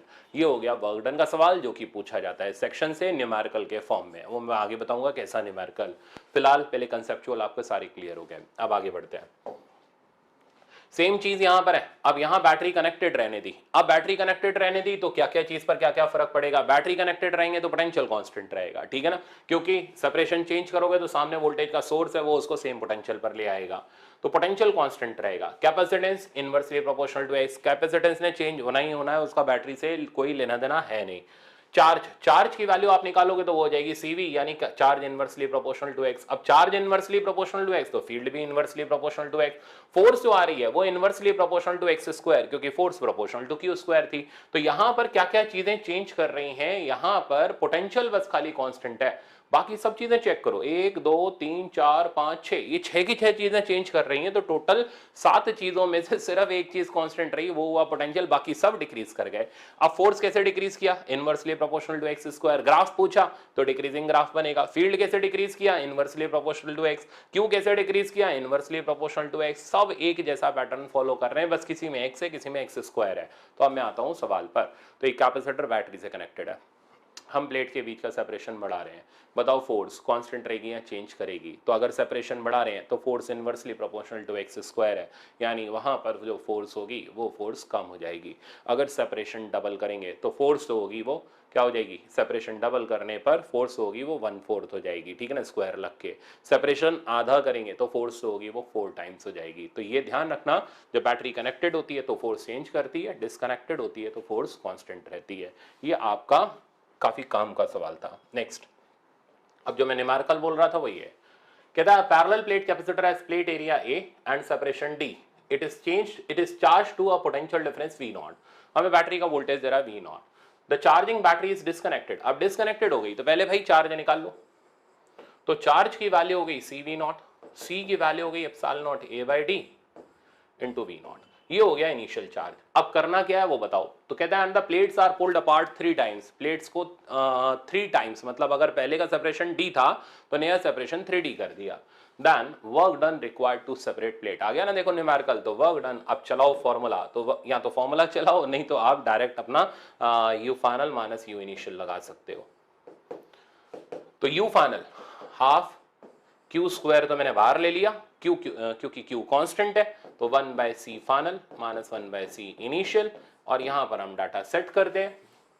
c की वैल्यू हो गई epsilon naught a by D, तो ये रिजल्ट मेरे पास आ गया w एजेंट का q square bye 2 epsilon naught a times x minus T. तो ये फिर से वही रिजल्ट आ गया। अब बस खाली डाटा पुट करते जाओ, एप्सिलॉन नॉट a। q की वैल्यू बेटा हम सब्स्टिट्यूट करेंगे, वो ये रही, सब्स्टिट्यूट करो। तो epsilon not square a square v not square by d square times 2 epsilon naught a, और इनटू में x माइनस डी। x हो गया फाइनल सेपरेशन 3 टाइम्स है, यानी ये बना 3d माइनस डी। तो रिजल्ट मेरे पास आ गया 2d, और 2 ऊपर नीचे से कटा, एप्सिलॉन नॉट a यहां से गया, और फाइनल रिजल्ट बचा v नॉट स्क्वायर। अच्छा d भी एक कैंसिल आउट हो जाएगा, तो बहुत सारी चीजें कैंसिल आउट हो रही हैं, संभाल के करना, गड़बड़ हो सकती है। इधर बचा एप्सिलॉन नॉट a, नीचे बचा हमारे पास d, और फाइनल रिजल्ट वर्क डन का आ गया epsilon naught a v not square by d। Option number D correct हो गया। अब तो आ गया होगा, अब तो ये नहीं कह सकते नहीं आसान लेवल है। अब हम पहुंच गए अपने जहां तक हमें पहुंचना था उस लेवल तक, ठीक है ना। तो इस तरीके का सवाल जनरली मेडिकल के बच्चे छोड़ के आते हैं, या फिर डर जाते हैं, कहते हैं यार ये तो भूत टाइप का सवाल है, छोड़ो हनुमान चालीसा का पार्ट स्टार्ट कर देते हैं। तो अब हाँ ठीक है, पार्ट तो कर लो, कोई दिक्कत नहीं है, बट कंसेप्ट ध्यान में रखो, आपका सवाल हो जाएगा, गलती ना आपसे नहीं होगी। अब आगे चलते हैं। नेक्स्ट है, अब ये देखो, फिर लेवल गया यहाँ तक, अब थोड़ा सा आराम से आपको रिलैक्स कराता हूँ। यही फिजिक्स है, एकदम से हमने पीक पे नहीं जाना। तो जो मैंने डिसाइड किया है वो मेरे पे रहने दो। कई बच्चे पूछ रहे सर हमें बताओ क्या पढ़ाओगे आगे क्या, अरे उससे क्या फर्क पड़ेगा, ठीक है ना। तो मैंने जो डिसाइड किया वो यही है, हल्का और एक भारी, फिर हल्का और एक फिर भारी टॉपिक, ताकि आप ऑसिलेट करते रहो, ठीक है ना, आपका दिमाग एकदम से सैचुरेट ना हो जाए। तो नेक्स्ट वीक के अंदर, चलो मैं पहले बता रहा हूँ, मॉडर्न फिजिक्स में लूंगा, ठीक है ना, धमाकेदार पढ़ाने वाला हूँ मॉडर्न फिजिक्स। और मॉडर्न फिजिक्स से आपके जो सवाल 4 के 4 आएंगे, गारंटी है सही होंगे, ठीक है ना। तो मॉडर्न फिजिक्स का हमारा नेक्स्ट वीक के अंदर रहेगा लेक्चर, कब वो नहीं बता रहा। पहले आप संडे का टेस्ट आप संडे का टेस्ट अच्छी तरीके से दो, फिर मैं आपको बताऊंगा मॉडर्न फिजिक्स का लेक्चर आपका कब और किस दिन रहने वाला है। वो अच्छे से कवर करना, क्योंकि 4 नंबर का सवाल है, 4 नंबर नहीं 4 सवाल का सवाल है। देखो 4 सवाल का सवाल है और वो सही हो गए तो फिर इसका मतलब कॉन्फिडेंस अलग ही लेवल पर दिखेगा आपका। चलो आ जाओ, शुरू करते हैं। आप आसान सा कंसेप्ट, रिलैक्स करो थोड़ा सा। कॉम्बिनेशन ऑफ कैपेसिटर है ना, बच्चों वाला कंसेप्ट। दो कैपेसिटर हमारे C1 C2 के सीरीज में लगे हुए हैं। सीरीज में कैपेसिटेंस का फॉर्मूला रेजिस्टेंस का उल्टा चलता है, रेजिस्टेंस का उल्टा चलेगा तो 1 बाय लगाना पड़ेगा। तो 1 by C equivalent 1 by C1 plus 1 by C2। Series में 4 सेम रहता है, वहां क्या सेम रह रहा था, करंट सेम रह रहा था, यहां पर 4 सेम है, वोल्टेज अलग अलग है। अब वोल्टेज निकालने के लिए हम लगा लेंगे VDL, वोल्टेज डिवाइडर लॉ। कैसे लगाएंगे, V is inversely proportional to C, ठीक है ना, डायरेक्टली नहीं, इनवर्सली प्रोपोर्शनल टू C। तो V1 और V2 का जो रिजल्ट आ जाएगा वो हमारे पास आ जाएगा, V1 लिखते वक्त ऊपर C2 वाला कैपेसिटर, V2 लिखते वक्त ऊपर C1 वाला कैपेसिटर। तो ये हो गया बेसिक कंसेप्ट। तो अब ये पैरेलल कॉम्बिनेशन है, पैरेलल आप वहां पे पढ़ के ही हटे थे करंट इलेक्ट्रिसिटी के अंदर, ठीक है ना। अब इसके अंदर भी सेम तरीके से लगना है, बस वहां करंट डिवाइडर लॉ लगा रहे थे, यहाँ पर हम चार्ज डिवाइडर लॉ लगाएंगे। कैसे लगाएंगे, Q प्रोपोर्शनल टू C के हिसाब से। तो भैया चार्ज डिवाइड करना आसान है, ठीक है ना, क्योंकि चार्ज डायरेक्टली डिवाइड हो जा रहा है। वोल्टेज डिवाइड करने में इनवर्स लगाना पड़ रहा है, तो हम लोग क्या करेंगे, अपनी ताकत यहां बनाएंगे, चार्ज डिवाइडर लॉ। चलो देखो आप, तो C इक्विवेलेंट तो सारे बच्चे जानते ही हो, C1 plus C2 plus C3। Charge जो डिवाइड हो रहा है वो डायरेक्टली प्रोपोर्शनल टू C के हिसाब से हो रहा है, इसलिए पहले कैपेसिटर का चार्ज आया C1 upon C1 plus C2 plus C3 into में टोटल चार्ज। बस मुसीबत ये है टोटल चार्ज निकालना पड़ेगा, वो भी निकल जाएगा Q बराबर CV करके। तो अब प्रैक्टिस की बारी, तो चलो शुरू करते हैं। अच्छा एक चीज और याद कर लो, ठीक है ना, ये स्फेरिकल कैपेसिटर का रिजल्ट है, क्योंकि एग्जाम में बिना टच किए मॉडिफाई किए IIT होता तो फिर हम अपना 2 4 5 शेल लगाते, इधर अर्थिंग करते उधर अर्थिंग करते, फिर मैं आपको सिखाता। बट इतना क्यों करना यार, IIT एडवांस थोड़ा पढ़ा रहा हूँ, ठीक है ना, मेडिकल नीट एग्जाम के लिए इतना बहुत है, और क्रैश कोर्स में आप ये सीख रहे हो ये भी बहुत है। तो अब हम यहाँ पर स्फेरिकल कैपेसिटर को याद करते हैं रिजल्ट को। 2 प्लेट के स्फेरिकल कैपेसिटर का रिजल्ट होता है 4 pi epsilon naught R1 R2 by R2 minus R1। ये स्टैंडर्ड फॉर्मूले याद कर लो। अगर हम बाहर वाले शेल की अर्थिंग कर दें तो फॉर्मूला यही रहता है, कोई फर्क नहीं पड़ता। बट अगर हम अंदर वाले शेल की अर्थिंग कर दें तो ऐसे सिचुएशन में एक खास बात होती है। ये जो सिंगल शेल का आप कैपेसिटर देख रहे हो, पहले इस पे गौर कर लो। अगर हमें सिंगल शेल का कैपेसिटर दे रखा है, सिंगल शेल का नहीं होता, दूसरी शेल ऐसे में इंफिनिटी पर मानी जाती है, तब यहां से यहां के बीच में एनर्जी स्टोर्ड होती है, इलेक्ट्रिक फील्ड आती है। इसकी कैपेसिटेंस का formula 4 pi epsilon not R। तो अगर हम अंदर वाले शेल की अर्थिंग कर रहे हैं तो ऐसे में अंदर और बाहर वाला आपस में पैरेलल में आ जाता है और इक्विवेलेंट कैपेसिटेंस हो जाता है C1 प्लस C2, और इसका वैल्यू हो गया 4 pi epsilon naught R1 R2 by R2 minus R1, और इसका हो गया 4 पाई एप्सिलॉन नॉट R2। जोड़ने पर ही हमारे पास रिजल्ट आ गया। सीधे याद करो, पूछा जाए तो सीधे टिक मार करके आना है, कोई इसमें न्यूमेरिकल आपको नहीं मिलेगा, बस खाली याद किया हुआ रिजल्ट मिलेगा। चलते हैं आगे। हाँ अब आते हैं हम न्यूमेरिकल पर। अब ये जो आप न्यूमेरिकल देख रहे हो ये तो सस्ता सा न्यूमेरिकल है, क्योंकि लेवल धीरे धीरे ही उठाऊंगा, एकदम से तो नहीं, ठीक है। अब यहां पर हमने क्या किया, इसको पूरे सेटअप को थोड़ा सा सीधा करके लिख लिया। पेपर आए तो यार तुम कॉपी सीधी कर लो ना, पेपर सीधा कर लो, मेरे पास अभी बोर्ड कैसे सीधा करूंगा, तो बेस्ट है कि ये इस तरीके से घुमा लिया। अब कंफर्टेबल हो गए तो रिजल्ट ये समझ आ रहा है, पूछा क्या गया है पहले वो देख लेते हैं। The charge and the potential difference across 4 mu F. तो ये 4 म्यू एफ का चार्ज भी निकालना है, पोटेंशियल डिफरेंस भी निकालना है, सर्किट सिंप्लीफाई करते हैं। यहां पर ये दोनों पैरेलल में हो गए, हाफ नहीं हो गए, रेजिस्टेंस के फेज से बाहर आओ। ये थोड़ा सा कैपेसिटेंस और रेजिस्टेंस के अंदर ये थोड़ा सा दिक्कत आती है ट्रांजिशन के अंदर, तो ये ट्रांजिशन थोड़ा सही से लो, ठीक है ना। कैपेसिटेंस का पैरेलल में फॉर्मूला हो गया C1 प्लस C2 बन गया 8, 28 और 12 ये दोनों आ गए हमारे सीरीज में। अब हम इसको कर लेते हैं सिंप्लीफाई। तो 1 बाय C इक्विवेलेंट का वैल्यू हो गया 1 by 20 plus 1 by 8 plus 1 by 12। LCM आ गया मेरे पास 120, इधर आ गया बेटा हमारे पास 6, इधर आ गया 15 और इधर आ गया 10। तो देखने में तो ऐसा लग रहा है यार बड़ा आसान सा है, पर आसान सवाल जो दिखता है ना वो कैलकुलेशन में एग्जामिनर अटकाता है। देखो तो 1 बाय C इक्विवेलेंट का वैल्यू मेरे पास आया, इधर आ गया ऊपर 31 बाय 120, और C इक्विवेलेंट का वैल्यू आया 120 डिवाइडेड बाय 31। अब 120 बाय 31 ये तो यार डिवाइड ही नहीं होएगा। तो फिर थोड़ा सा दिमाग लगाओ और प्रेजेंस ऑफ माइंड लगाओ, इसको आप नियरली 30 ले लो, ठीक है ना। अब ये जुगाड़ तंत्र पे आ गया पूरा का पूरा सवाल। अब अब आपको 31 से नहीं, चलो नियर बाय 30 ले लो, आपको एक एक्यूरेट रिजल्ट मिल जाएगा। जैसे ही आप इसे 30 लोगे तो आंसर आ जाएगा 4 म्यू एफ, ठीक है ना। तो आप इसको, मैं इसको एरो में दिखाऊं तो मैं इसको ले रहा हूं अप्रोक्सीमेटली 120 डिवाइडेड बाय 30, आंसर बना रहा हूं 4 म्यू एफ।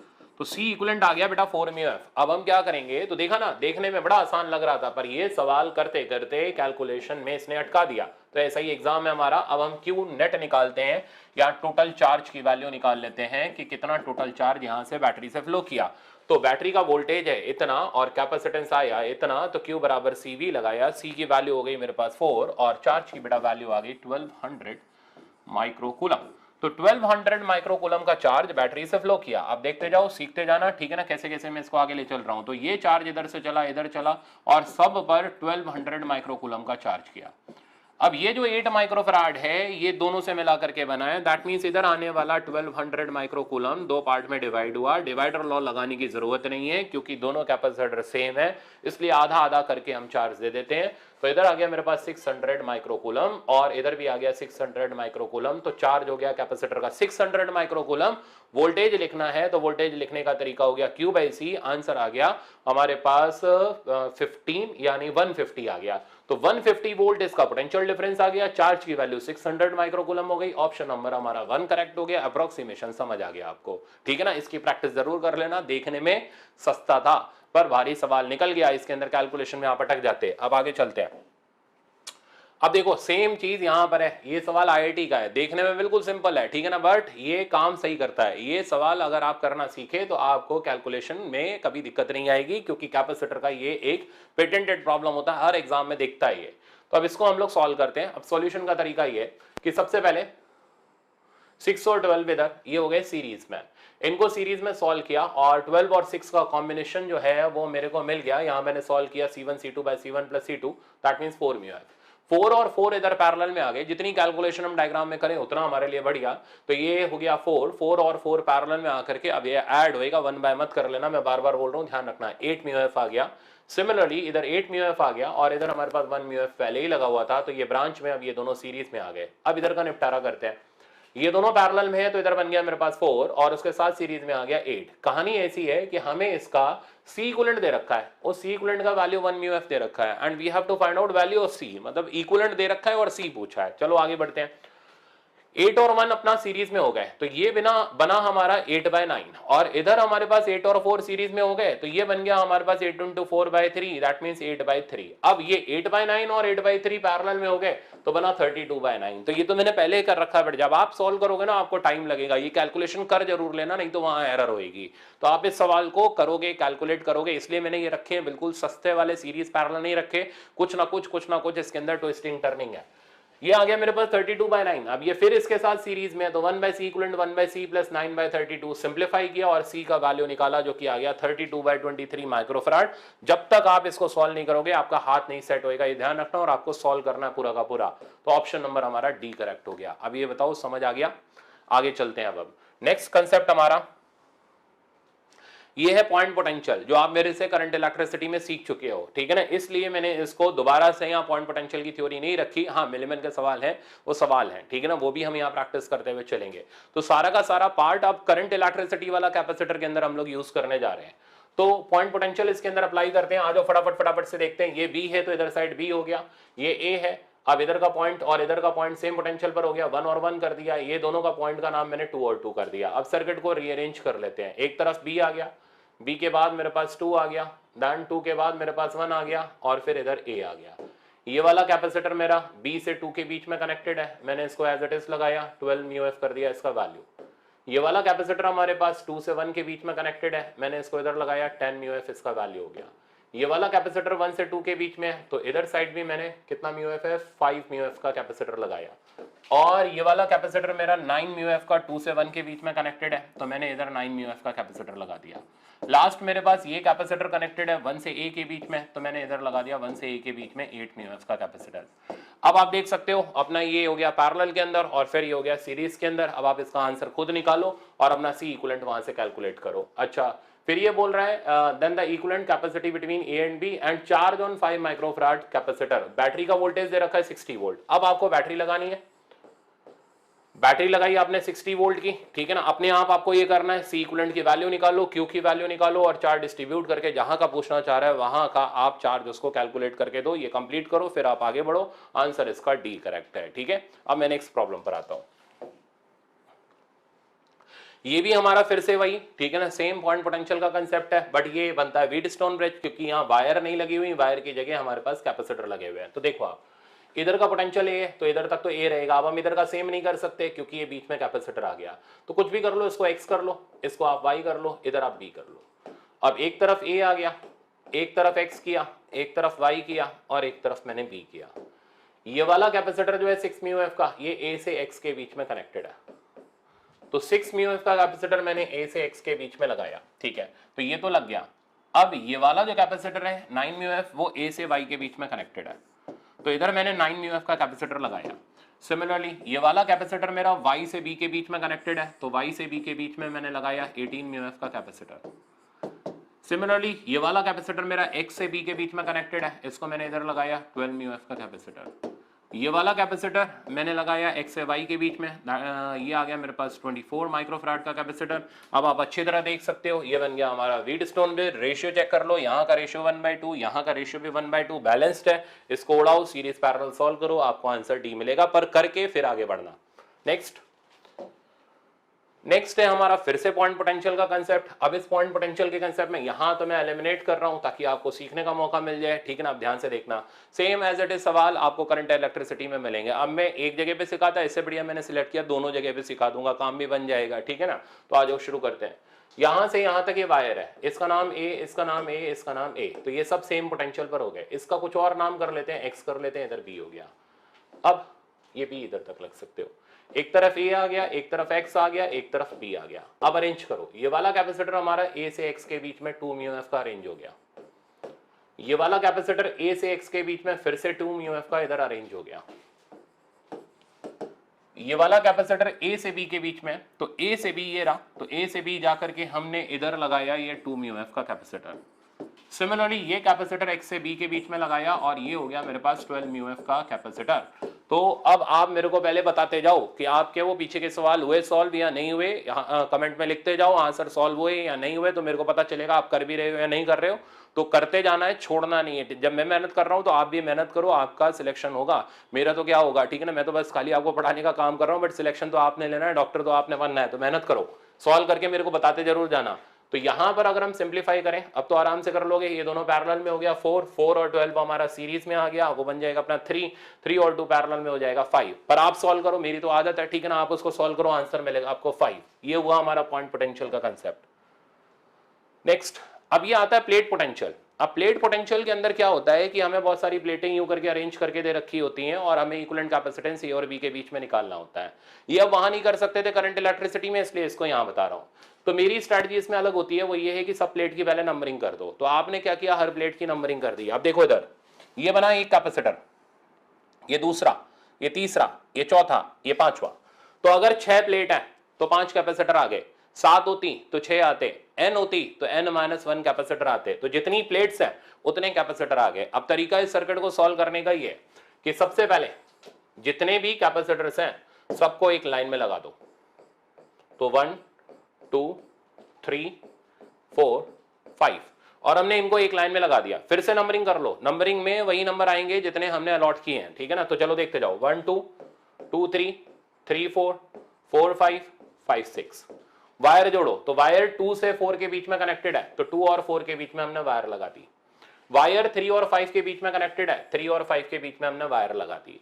ए हाई पोटेंशियल का पॉइंट 1 के पास में दे रखा है, यहां लगा दिया। लो पोटेंशियल बी यहां दे रखा है, यहां लगा दिया। अब ये बन गया फिर से पॉइंट पोटेंशियल। अब पॉइंट पोटेंशियल में इसका पोटेंशियल सेम है, इसका नाम एक्स, इसका नाम एक्स। हाँ, ए बी सी डी हम यूज कर चुके, तो अल्फाबेट खत्म हो गए, तो का खा गा नहीं लिखना, एक्स वाई जेड करके लिख लो, कुछ भी लिख लो। इसका नाम वाई, इसका नाम वाई। अब आप एक तरफ ए अरेंज करो, फिर आ जाएगा एक्स, फिर आ जाएगा वाई, फिर आ जाएगा बी। ए से एक्स के बीच में हमारे पास ये कैपेसिटर आ गया सी, ये आ गया एक्स से वाई के बीच में। सिमिलरली ये भी आ गया एक्स से वाई के बीच में। सिमिलरली ये लास्ट वाला भी आ गया एक्स से वाई के बीच में, और इधर हमारे पास ये आ गया। अब ये तीनों पैरेलल में हो गए, 3C बन गया, और फिर इधर हमारे पास ये पूरा चेन सीरीज के अंदर आ गया, आपका C इक्विवेलेंट आ गया। अब लास्ट में C का वैल्यू डालना है। C हर प्लेट के बीच का कैपेसिटेंस है और उस कैपेसिटेंस का formula epsilon naught A by D, वो आप लास्ट में इसमें सब्स्टिट्यूट करोगे। तो ये प्लेट पोटेंशियल हमने कन्वर्ट किया पॉइंट पोटेंशियल के अंदर। अब चलते हैं, देखते हैं अगला कंसेप्ट। तो ये भी सेम प्लेट पोटेंशियल का सवाल है, सेम तरीके से इसको अटेम्प्ट करना है। अटेम्प्ट करने से पहले नंबरिंग कर लेनी है। तो मैंने इधर 1 2 3 4 डाल दिया। कितने कैपेसिटर है बताओ, 4 है या 5 है या 3 है? तो जितनी प्लेट उससे एक कम कैपेसिटर, तो नंबर ऑफ कैपेसिटर की वैल्यू 3 हो गई। तीनों को पकड़ा, लाइन से लगाया, तो 1 2 2 3 3 4 इनको हमने लाइन से लगा दिया। अब वायर जुड़ी है 1 से 3 के बीच में, तो 1 और 3 को वायर से जोड़ा, और वायर के ऊपर का नाम हमारे पास ए है। ए इधर है तो ऑलरेडी पोटेंशियल अलॉटेड है, हम कोई नया पोटेंशियल का नाम नहीं करेंगे, तो इधर भी ए आ गया। ये वाला और ये वाला पॉइंट वायर से कनेक्टेड है, इसको फिर से वायर से जोड़ा और इधर का नाम बी कर दिया, ये भी बी हो गया, ये भी बी हो गया। अब सर्किट सिंप्लीफाई कर लो, सारे के सारे कैपेसिटर हमारे ए से बी के बीच में आ गए, तो दैट मींस सब पैरेलल में हो गए। तो फाइनल आंसर हमारे पास 3C आ गया। अब 3C, C की वैल्यू जैसा मैंने बताया epsilon naught A by D डालोगे तो आंसर मिलेगा 3 epsilon naught A by D. Next concept पर आते हैं। तो ये concept single loop multiple battery का है, आप मेरे से सीख चुके हो। इसको करंट इलेक्ट्रिसिटी के अंदर सेम तरीके से लगाना है, ठीक है ना। बस यहाँ पर क्या होगा, चार्ज फ्लो करेगा, दोनों कैपेसिटर हमारे सीरीज में आ जाएंगे। पहले हम देखेंगे कौन सी बैटरी किस तरीके से चार्ज को फ्लो करा रही है। तो ये वाली बैटरी क्लॉकवाइज फ्लो करा रही है, ये वाली एंटी क्लॉकवाइज फ्लो करा रही है। तो ये ज्यादा वोल्टेज की है, कम वोल्टेज की है, तो नेट वोल्टेज हो गया 10-5 यानी 5। अब दोनों कैपेसिटर हमारे सीरीज में इसलिए कि दोनों का चार्ज सेम है, तो हम लोग C1 C2 by C1 plus C2 वो भी करने की जरूरत नहीं है। 20-20 यानी आधा हो गया, कितना हो गया 10 μF हो गया। तो अब हमने क्या किया, फटाक से पहले नेट वोल्टेज लिखा, C इक्विवेलेंट लिखा, चार्ज निकाला, जैसे हम लोग वहां पर चलते थे। यहां से हमारे पास चार्ज की वैल्यू आ गई। अब मैंने एक एडिशनल क्वेश्चन और डाल दिया, पोटेंशियल डिफरेंस बताओ P और Q के बीच का। तो VP माइनस VQ जाना है, चार्ज के फ्लो का डायरेक्शन देखा, साइन लगाया, और हमने इन दोनों पॉइंट के बीच में KVL यूज कर लिया। तो P से आगे बढ़े तो पहला साइन आया प्लस, वोल्टेज आ गया 5। इसकी प्रैक्टिस के लिए मैंने बहुत सारे टेस्ट के सवाल आपके लिए रखे हुए हैं, ठीक है ना।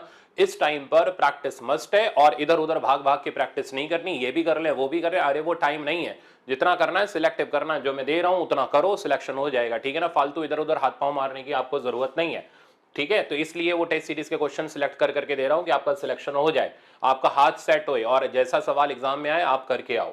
तो VP माइनस VQ निकाले तो मेरे पास आया +5, और अगला आ गया Q बाई C का वैल्यू हो गया 50/2, आंसर आ गया 7.5। तो मेरे ख्याल से ये भी क्लियर होगा। अब आते हैं हम, ये सिंपल हमारा मिलमैन थ्योरम। अगेन टेस्ट में बहुत सारे सवाल मैंने प्रैक्टिस के लिए रखे हैं, क्योंकि मैं एक बार आपको सिखा ही चुका हूं, तो वापस से बस एक बार बता देता हूं चेंजेस क्या क्या आते हैं। वहां पर मिलमैन थ्योरम में क्या था, करंट छोड़ते थे, यहां पर हर ब्रांच में चार्ज ले लो, Q1 Q2 Q3।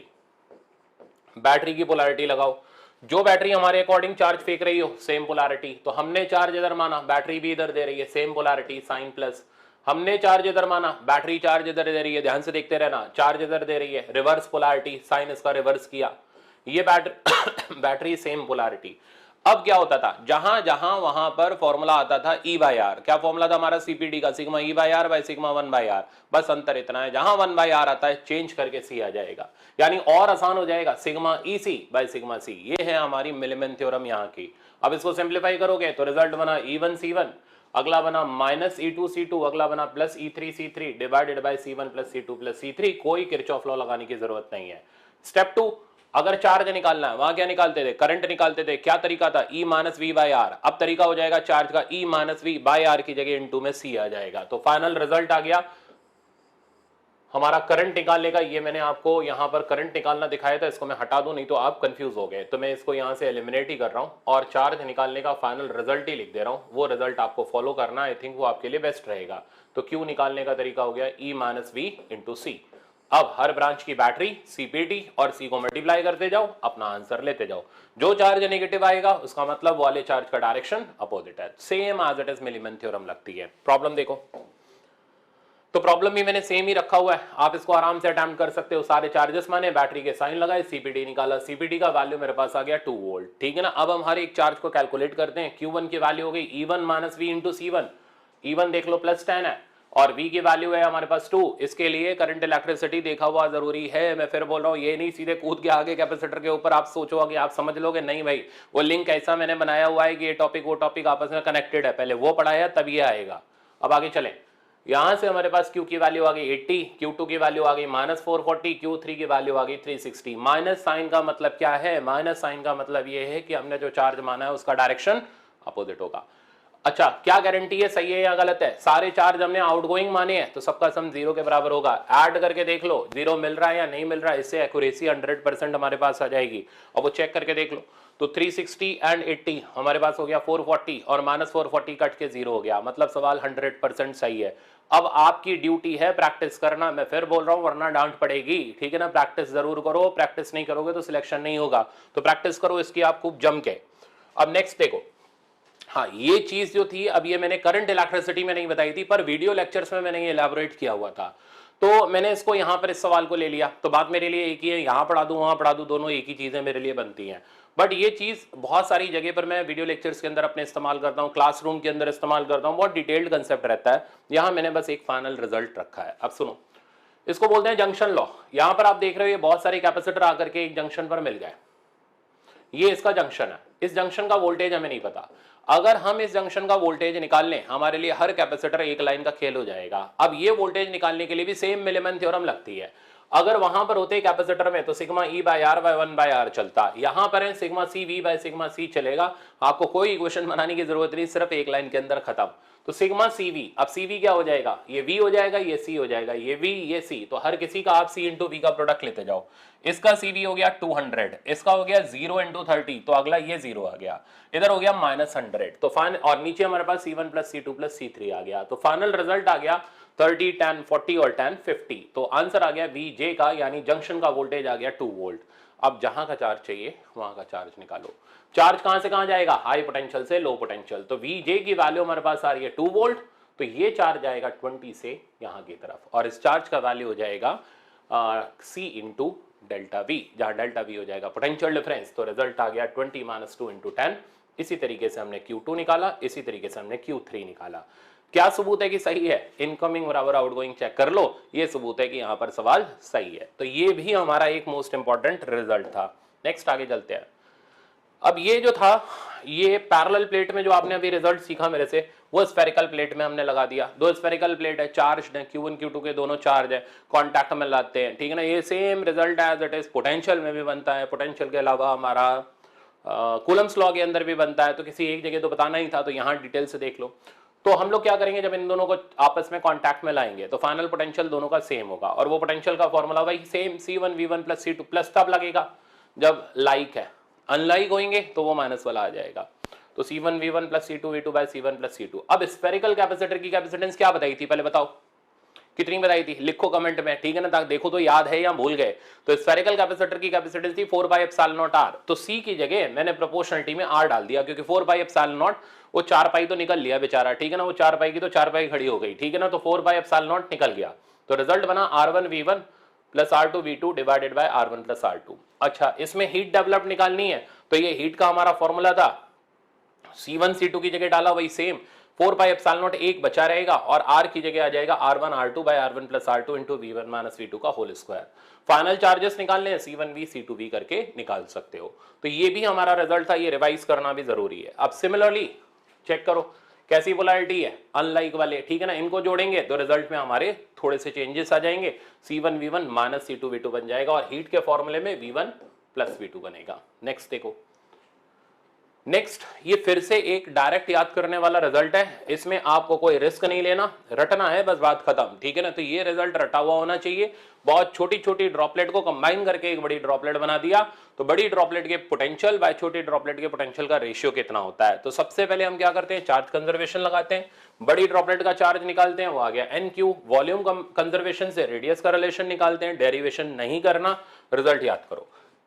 तो बड़ी ड्रॉप बाय छोटी ड्रॉप के पोटेंशियल का रेशियो आ गया n की पावर 2/3, जहां n हो गया नंबर ऑफ ड्रॉपलेट, जितनी ड्रॉपलेट आप कंबाइन कर रहे हो। इस पे बेस्ड सवाल आपको मिलेगा भी।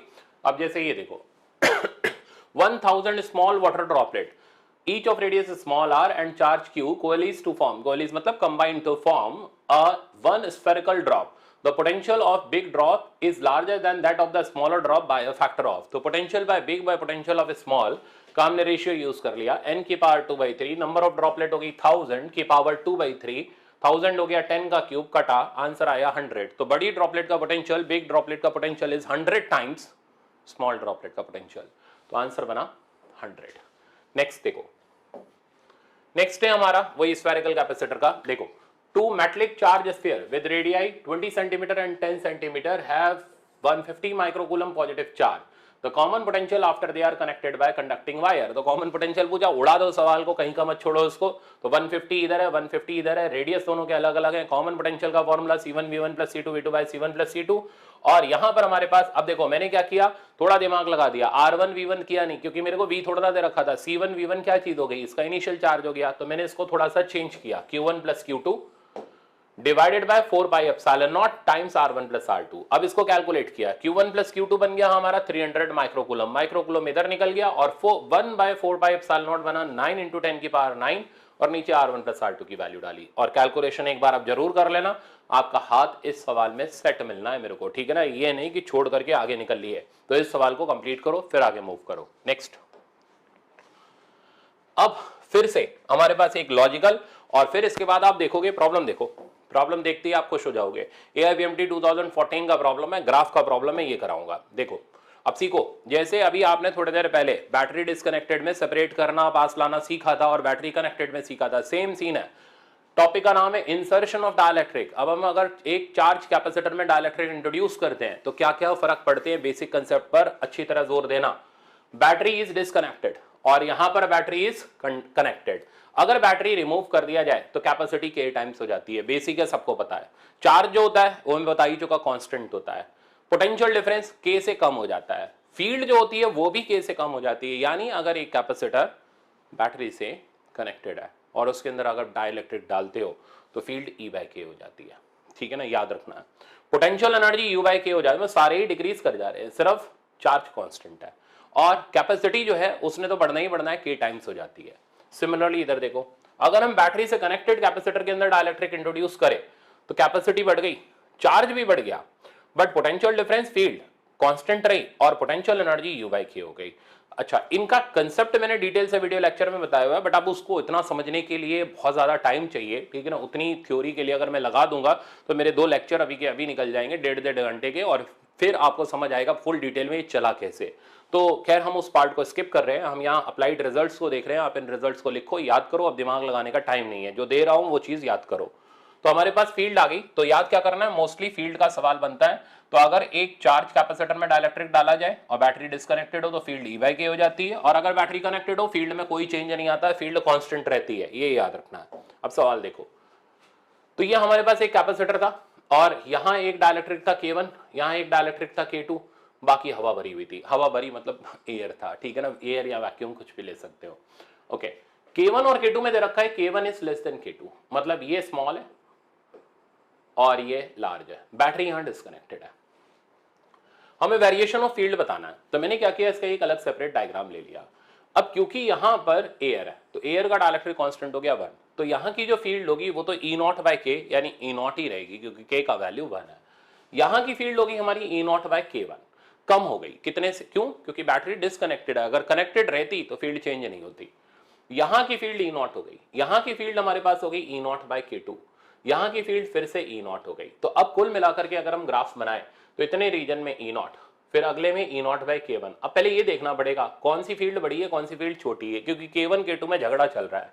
तो जिसका K छोटा होगा उसका फील्ड ज्यादा होगा, तो K इसका छोटा है तो इसका फील्ड ज्यादा मिलेगा, तो E0/K1 ज्यादा मिलेगा, E0/K2 कम मिलेगा। बाकी जहां जहां E0 है वहां वहां E0 पर ग्राफ आके टिकेगा। ये आपका AIPMT 2014 का प्रॉब्लम है और इसका ऑप्शन नंबर हमारा 1 करेक्ट हो गया, ठीक। तो ये भी एक काम का प्रॉब्लम मैंने आपको दिया, 2014 का है, ज्यादा पुराना तो नहीं है, बट हाँ इतना तो है ही कि रिपीट किया जा सके। तो एक आधा डाइलेक्ट्रिक लगा करके अगर फील्ड पूछ ले तो आप इस साल आए तो आप बता के चले आ सकते हो। नेक्स्ट देखो, अब देखो इंसर ये है हमारा मल्टीपल डाइलेक्ट्रिक को स्टैक करने का कंसेप्ट, ठीक है ना। अब इसमें आप अलग तरीके से चलते हो, मेरा तरीका अलग है। देखो वैसे मेरी रट्टे की आदत नहीं है, बट इसके अंदर हमारा एम ये रटना वटना नहीं, हमारा एम है एग्जाम में हमारा सवाल लगना चाहिए, मुद्दा वो है, ठीक है ना। फिर चाहे हमें उसके लिए कंसेप्ट सीखना हो या हमारे लिए उसके लिए शॉर्टकट काम करें या हमें फॉर्मूला याद का, अल्टीमेटली एम एक ही है, 30 से 45 सेकंड 30 टू 45 सेकंड के अंदर हमारा प्रॉब्लम कंप्लीट हो। तो मैंने जनरली ये नोटिस किया है कि अब ये स्टैकिंग ऑफ डाइलेक्ट्रिक में लोग क्या करते हैं, वो काटना शुरू कर देते हैं, सीरीज में लगाते हैं। भाई टाइम नहीं होता, ठीक है ना। आईआईटी की तैयारी कर रहे हो तो ठीक है, मजा आता है कि आप काटो, पैराबोलिक डाइलेक्ट्रिक डालो, काटो, ठीक है। आईआईटी में जब मैं पढ़ाता था तो मैं तो लगाता था, कोई दिक्कत नहीं है। बट जनरली अब इस वक्त आपको मैं नहीं सजेस्ट करूंगा कि यार इसको काटो और सॉल्व करो, मैं कुछ और अलग स्ट्रैटेजी पे चलूंगा, इससे सवाल मेरा जल्दी कंप्लीट होगा। आप सुनो, मेरा तरीका है कि के इक्विवेलेंट इस तरीके से डाइलेक्ट्रिक लगे हुए होते हैं जो डिस्टेंस को इस तरीके से 3 पार्ट में डिवाइड करते हैं, ऐसे कॉम्बिनेशन को बोलते हैं सीरीज कॉम्बिनेशन, और इसका के इक्विवेलेंट निकाल लो। और के इक्विवेलेंट का फॉर्मूला है सिग्मा टी बाय के। इससे क्या होगा, ना काटने की जरूरत पड़ेगी, ना जगह कंज्यूम होगी, और आप एक लाइन में के इक्विवेलेंट निकाल लोगे। वंस यू हैव ऑब्टेन्ड के इक्विवेलेंट, अब सी इक्विवेलेंट लिखना, तो लिखो ना, किसने रोका। तो सी इक्विवेलेंट का वैल्यू हो गया K equivalent epsilon naught A by D. एक लाइन के अंदर सी इक्विवेलेंट की वैल्यू आ गई, ना सीरीज का फॉर्मूला लगाना पड़ा, ना कुछ करना पड़ा, और काम बहुत जल्दी हो जाएगा, 30 सेकंड के अंदर आंसर आ जाएगा, कुछ और नहीं रटना। अब लोग पता नहीं क्या क्या रटाते रहते हैं, बहुत सारे पार्शियल डाइलेक्ट्रिक डाले, नया फॉर्मूला, नहीं, जरूरत नहीं, तुम्हारा इससे सब काम चल जाएगा सीरीज और पैरेलल की स्टैकिंग के फॉर्मूले से। अब पैरेलल में अगर डाइलेक्ट्रिक स्टैक किए जाए तो ये प्लेट के एरिया को डिवाइड करते हैं, और के इक्विवेलेंट का फॉर्मूला होता है k1 a1 plus k2 a2 plus k3 a3 by a1 plus a2 plus a3। बड़ी मजेदार बात है, a1 a2 a3 जोड़ोगे तो प्लेट का टोटल एरिया ही बन जाएगा, ठीक है ना। इसलिए के इक्विवेलेंट का फॉर्मूला हो गया सिग्मा के ए बाय सिग्मा ए। तो ये दो फॉर्मूले याद करो, एक सीरीज वाला और एक पैरेलल वाला, और मल्टीपल स्टैकिंग ऑफ डाइलेक्ट्रिक को आप उड़ा के रख सकते हो। अब जैसे यहां पर हमने ये डाइलेक्ट्रिक में अंदर कंडक्टर भर दिया, और ये कहता है कि इसका हमें सी इक्विवेलेंट बताओ कितना होगा। लोग रटे पड़े रहते हैं कि यार नहीं हम पार्शियल वाला फॉर्मूला लगाएंगे। भाई मैं तुम्हें एक सिंपल तरीका दे रहा हूं, बड़े आसानी से तुम सवाल को उड़ा सकते हो, ध्यान से देखना। इसकी लोकेशन से कैपेसिटी के ऊपर कोई फर्क नहीं पड़ता। तो सबसे पहले जब ये बीच में लगा हुआ है, ये दिमाग खराब कर रहा है, इसको भगाओ एक साइड पर। तो यहां पर k is equal to infinity का मैंने एक डाइलेक्ट्रिक अटैच कर दिया, इसका थिकनेस t है, इस t वाले को इधर अटैच कर दिया, बाकी जो खाली पोर्शन बचा वो d माइनस t का बचा, और इसके अंदर भी डाइलेक्ट्रिक है, पर उस डाइलेक्ट्रिक का डाइलेक्ट्रिक कांस्टेंट 1 है, एयर है। तो अब ये बन गया दो डाइलेक्ट्रिक, जिसमें एक में इनफाइनाइट चल रहा है और एक में 1 चल रहा है। अब आप के इक्विवेलेंट निकालो, के इक्विवेलेंट, अच्छा फॉर्मूला कौन सा लगाओगे, सीरीज वाला चलेगा, क्योंकि ये इस तरीके से डिवाइड कर रहे हैं डिस्टेंसेस को।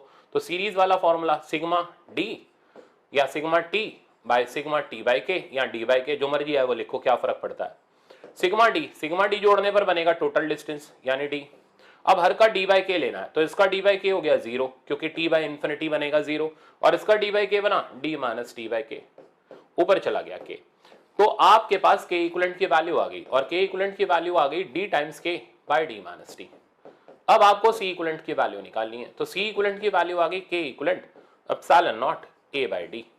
बस इसमें के इक्विवेलेंट की वैल्यू डालो जो आपने ऊपर निकाली है, काम खत्म, आंसर आ गया epsilon naught A by D minus T. और मुद्दा ये रहा कि अगर हम एक कंडक्टर इंट्रोड्यूस कर देते हैं तो इतना पार्ट का कैपेसिटी बेकार हो जाता है, किसी काम का नहीं रहता, सिर्फ इतने का कैपेसिटी आता है। तो डायरेक्ट ही लिख लो ना, epsilon naught A by D minus T, किसने रोका है। तो अगर बीच में कंडक्टर मिल जाए उतना पोर्शन उड़ा दो, ठीक है ना, जैसे सवाल उड़ाते हैं ना वैसे उतना पोर्शन कंडक्टर का जो भी पोर्शन है उसको हटा दो, रिमेनिंग पार्ट की कैपेसिटी ले लो, वही आंसर।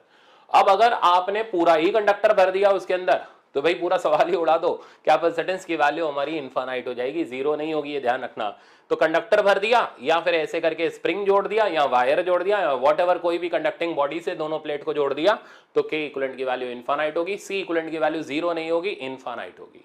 पॉइंट समझ आ गया, हाँ या ना। तो अब आगे बढ़ते हैं, नेक्स्ट जो है, अब देखो आ गया ना सीरीज स्टैकिंग ऑफ डाइलेक्ट्रिक। तो मैंने तो इसमें पार्शियल डाइलेक्ट्रिक भरे, पर मैं बिना पार्शियल के आपको कराऊंगा। देखो कैसे, सबसे पहले इनको पकड़ो, धक्का दो और एक साइड पे भगाओ। तो मैंने इनको एक साइड पे भगा दिया, टोटल डिस्टेंस 4d था।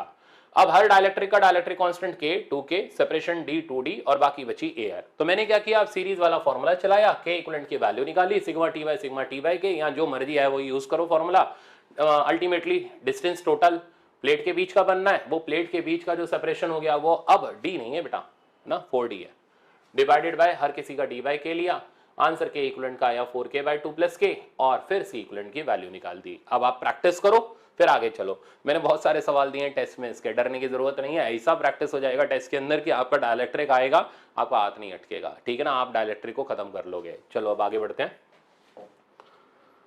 42, अब 42 नंबर पेज, 42 पेजेस हो गए, ठीक है। देखो आप 1.5 घंटे के अंदर हम 40 पेजेस निकाल ले रहे हैं। और कहाँ शुरू में जब चलते थे, जब तैयारी स्टार्ट की थी, 2 पन्ने पढ़ने में ही 20 मिनट निकल जाते थे, 25 मिनट निकल जाते थे। अब देखो क्या स्पीड आ चुकी है।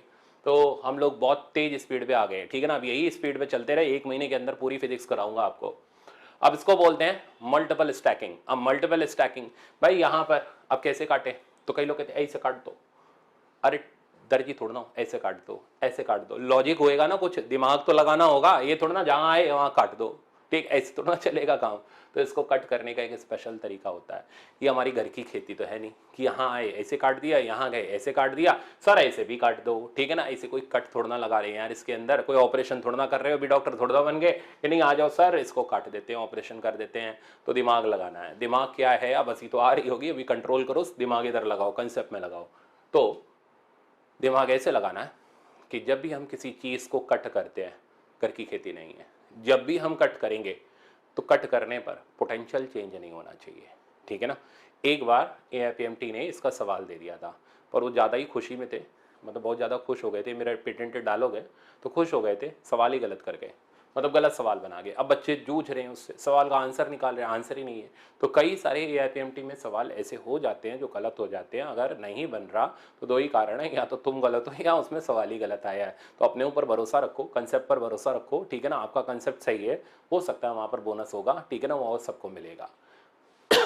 अब काटना कैसे है, तो जब भी हम कट करेंगे तो पोटेंशियल चेंज नहीं होना चाहिए। अब पोटेंशियल कब चेंज नहीं होता, उसका कंसेप्ट ये जो बेटा प्लेट्स होती है ना कैपेसिटर की, ये मेटल की प्लेट होती हैं, और मेटल की प्लेट इक्विपोटेंशियल होती है, इसलिए हमेशा प्लेट से काटते हैं, ऐसे नहीं काटते। तो हमेशा प्लेट से काटते हैं। तो पहले हमने इसे प्लेट से काटा, ठीक है ना। जैसे ही हम इसे प्लेट से काटेंगे, ये दोनों सीरीज में, और ये पूरा सेटअप इसके पैरेलल में बनेगा। अब जो बेचारा यहाँ काट काट के डायग्राम बना रहा है, उसका सवाल गया 10 मिनट से पहले नहीं होना, ठीक है ना। तो हम इसको निपटाएंगे अपने फॉर्मूले से।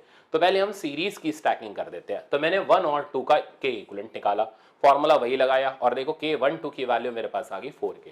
अब ये पूरा 4K बन चुका है, ये इस 2K के साथ पैरेलल में है। मैंने फिर नहीं काटा, मैंने फिर K इक्विवेलेंट का फॉर्मूला चला दिया पैरेलल वाला, और पैरेलल वाला फॉर्मूला K1 2 का वैल्यू मेरे पास 4K था, K3 का वैल्यू मेरे पास 2K था, और sigma K by sigma A करके मेरे पास आ गया 3K। अब मेरे पास overall equivalent dielectric constant 3K आ गया। तो मैंने C इक्विवेलेंट की वैल्यू निकाली, K equivalent epsilon naught A by D, और रिजल्ट आ गया 3K epsilon naught A by D। देखो मेरी आदत है, ठीक है ना, मैं तो कर लेता हूं। अब आपको प्रैक्टिस में लाना है। आप वीडियो रोको, कॉपी होगी आपके पास, बिना कॉपी के तो नहीं पढ़ रहे होगे ना, तो कॉपी होगी, और इस कॉपी के ऊपर इसको सॉल्व करो, हाथ सेट करो, फिर आगे बढ़ो, ठीक है ना। यही हमारा यहाँ पर उसूल है। आपका प्रॉब्लम में हाथ सेट होगा, फिजिक्स आसान हो जाएगी।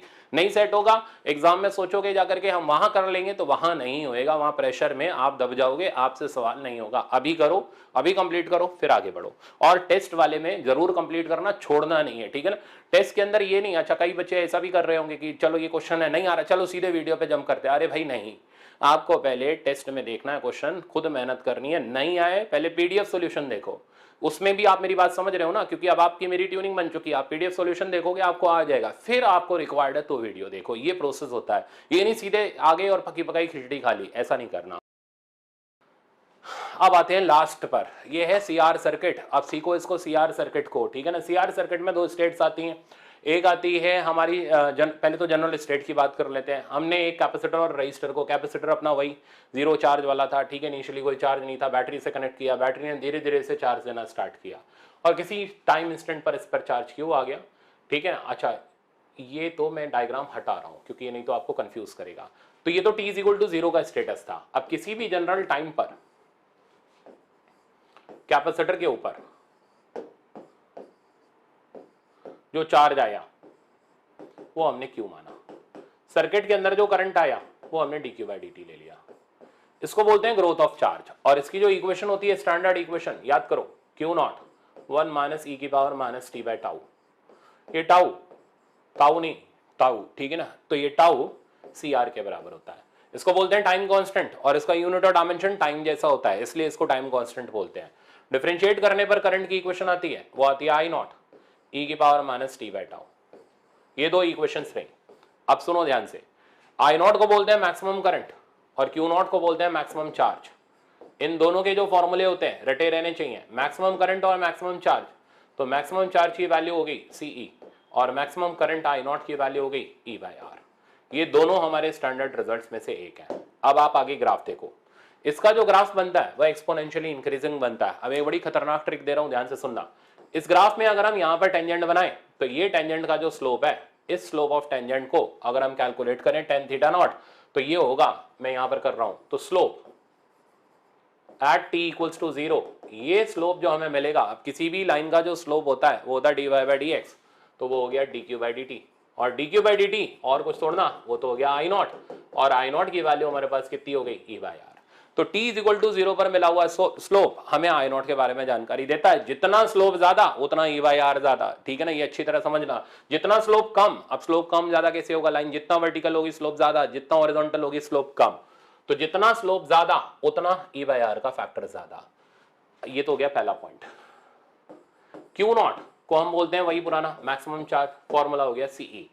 अगर हम क्यू नॉट को इससे डिवाइड करें, यानी क्यू नॉट को अगर हम tan थीटा नॉट से डिवाइड करें तो हमें क्या मिलेगा जानते हो, CE divided by tan theta naught यानी इनिशियल स्लोप यानी ई बाई आर, यहां से हमें मिलेगा C R, that means tau. तो अगर हम इसको इस tan थीटा नॉट से डिवाइड करें, इनिशियल स्लोप से डिवाइड करें, तो हमें मिलेगा टाइम कांस्टेंट टाउ का वैल्यू। ये काफी इंपॉर्टेंट चीजें हैं जो ग्राफ में बच्चों को पता नहीं होती, इसलिए वो लॉजिकल सवाल छोड़ देते हैं इसके। तो अब देखना कैसे कंप्लीट करते हैं हम। अब आप इस सवाल को देखो, इस सवाल के अंदर मैंने क्या क्या दे दिया, थीटा नॉट दे दिया, क्यू नॉट दे दिया, क्या क्या पूछूंगा गैस कर लो। अगर मैंने ये दे दिया, आर का वैल्यू दे दिया, तो मैं आई नॉट तो पूछने ही वाला हूं। तो मैं इधर एक काम करता हूं, इसको डिलीट करके आपको दिखाता हूं सवाल कैसे पूरा बढ़िया से हम लोग अटेम्प्ट करते हैं। आ जाओ। तो देखो, सबसे पहली स्टेप है, we have to find out the value of this C, और also we have to find out the value of इसके अंदर टाइम कांस्टेंट। तो सी का वैल्यू निकालना है, टाइम कांस्टेंट का वैल्यू निकालना है, इन दोनों के वैल्यू हम यहां पर ऑब्टेन करते हैं। अच्छा, उससे पहले हमें ई का वैल्यू भी निकालना है। देखते हैं हमारे पास डाटा क्या क्या है। यहां से हमारे पास आई नॉट की वैल्यू tan 60 डिग्री के बराबर अवेलेबल है। अच्छा, यहाँ टाइम का जो यूनिट चल रहा है ना, ये यूनिट भी बड़ा इंपॉर्टेंट है, ये हो गया माइक्रो सेकंड। तो ये जो आई नॉट है उसका यूनिट क्यू बाई टी के बराबर होगा, यानी micro coulomb bye micro second, micro micro निकल लेगा, ठीक है ना, और आंसर मिलेगा एम्पियर में। तो tan 60 डिग्री हो गया √3, और यूनिट क्या खाली तोड़ना पड़ा रहेगा, यूनिट हो गया इसका एम्पियर। तो इनिशियल करंट की वैल्यू, मैक्सिमम करंट की वैल्यू हमारे पास आ गई √3 एम्पियर। अब आई नॉट क्या होता है, आई नॉट होता था ई बाई आर √3 एम्पियर। तो बेटा यहां से ई की वैल्यू आ गई, आर 100 है तो 100 √3 वोल्ट, ये हमारे पास बैटरी का वोल्टेज आ गया। अच्छी तरीके से दिमाग में सेट कर लो। अब हम चलते हैं, क्यू नॉट हमें गिवन है, क्यू नॉट क्या होता है सीई, तो यहां से हम सिंप्लीफाई करते हैं। सीई की वैल्यू, क्यू नॉट की वैल्यू होगी 100 माइक्रोकूलम, सी की वैल्यू हमें निकालनी है, ई की वैल्यू मैंने निकाल ली 100 √3, और यहां से मेरे पास सी की वैल्यू आ गई 100 कटा 1/√3, यूनिट बना माइक्रोकूलम। देख रहे हो ना कैसे खटा, माइक्रोफराड, माइक्रोफराड। देखो कैसे खटाखट सवाल कंप्लीट हो रहा है। जब कंसेप्ट क्लियर होता है ना, ज्ञान पूरा होता है, तो फिर हाथ नहीं अटकते, फिर धड़ाधड़ सवाल होते हैं।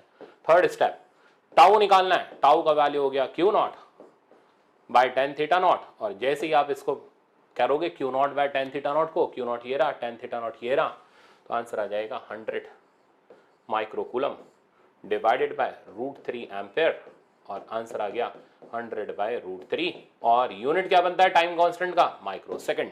तो ये मेरे पास रिजल्ट आ गया पूरा का पूरा टाउ तक, और आपका पूरा एक सीआर सर्किट का बेसिक लेवल का, बेसिक तो नहीं बोलूंगा, ये एडवांस ही था आपके लिए, आपको कौन सा आता था, तो ये एडवांस लेवल का कंसेप्ट यहाँ कंप्लीट हुआ। दूसरा देखो, फिर से बहुत शानदार टाइप का सवाल है, मजेदार खेल है।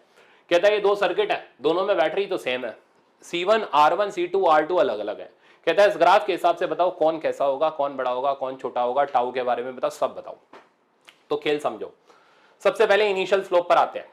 इस वाले का स्लोप थीटा नॉट 1 और थीटा नॉट 2। सबसे पहले देख लो, थीटा नॉट 1 बड़ा है और थीटा नॉट 2 छोटा है। तो अगर थीटा नॉट, मैं इसको डिलीट करके पूरा ही आपको सिखा रहा हूं, एक एक चीज वेरीफाई करो, ठीक है ना। पहले पहला रिजल्ट, क्योंकि tan theta naught 1 is greater than tan theta naught 2 है,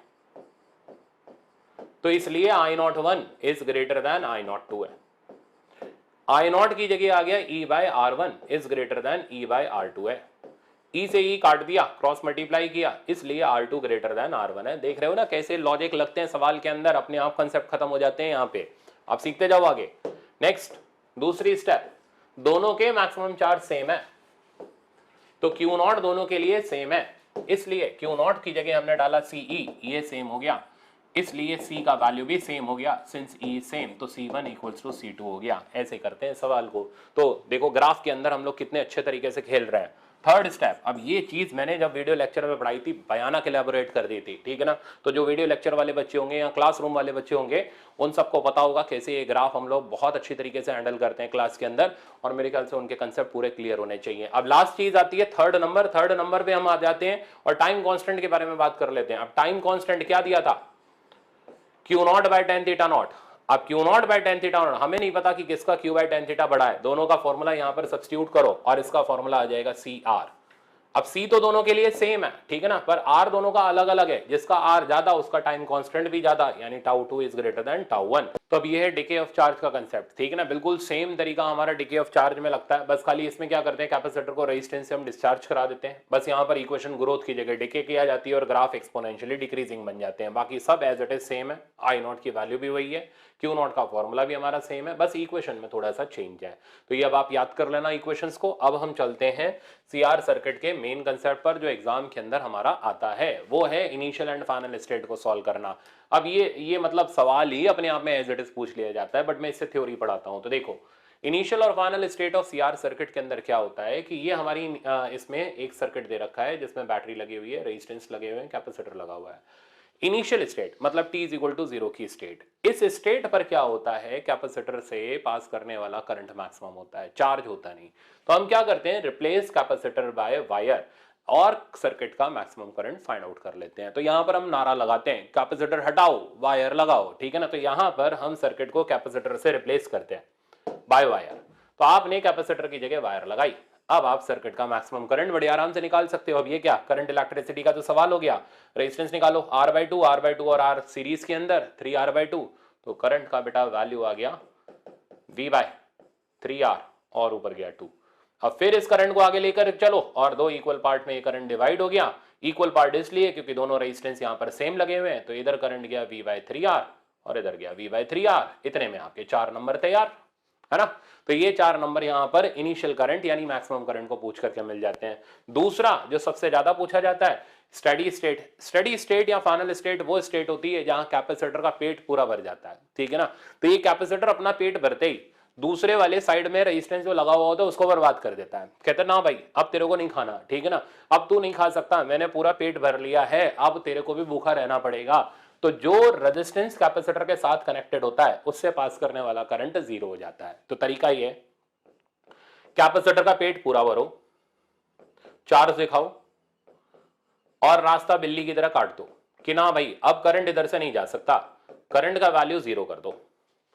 अच्छा करंट यहां से तो नहीं जा सकता, पर ये थोड़ा ना बोला करंट ही नहीं जा सकता, जहां रास्ता मिलेगा करंट तो अपना रास्ता तैयार कर लेता है, जैसे हम अपना रास्ता तैयार कर रहे हैं। तो वैसे ही करंट बड़ा स्मार्ट है, ये अपना रास्ता हर जगह तैयार कर लेता है, कहता है इधर चला मैं उधर चला फिर इधर चला फिर इधर चला और पता नहीं किधर किधर चला और वापस घर में घुस गया। तो ये करंट यहां से होता हुआ वापस से बैटरी के अंदर रवाना हो गया। इस करंट का वैल्यू मेरे पास I है। अब हमें इस I की वैल्यू पहले निकालनी है। I की वैल्यू निकालोगे तो वो हो जाएगा V बाय 2R। एम क्या है यहां पर, हम I क्यों निकाल रहे हैं, क्या हमसे I पूछेगा, नहीं पूछेगा, वो हमसे Q नॉट पूछेगा। इस Q नॉट को निकालने का एक ही तरीका है, to find out this maximum charge we have to use KVL। हम इस ब्रांच के अंदर KVL यूज करेंगे, या तो डायरेक्ट कर लो कि ये दोनों ब्रांचेस पैरेलल में हैं, दोनों का वोल्टेज सेम है, ये सबसे सस्ता तरीका है, ठीक है ना, आसान से एक लाइन में खत्म हो जाता है। इसका वोल्टेज लिखोगे तो यहां पर आएगा Q नॉट बाई सी, ये तो बेचारा बर्बाद हो गया, ठीक है ना, इसके पास 0 हो गया।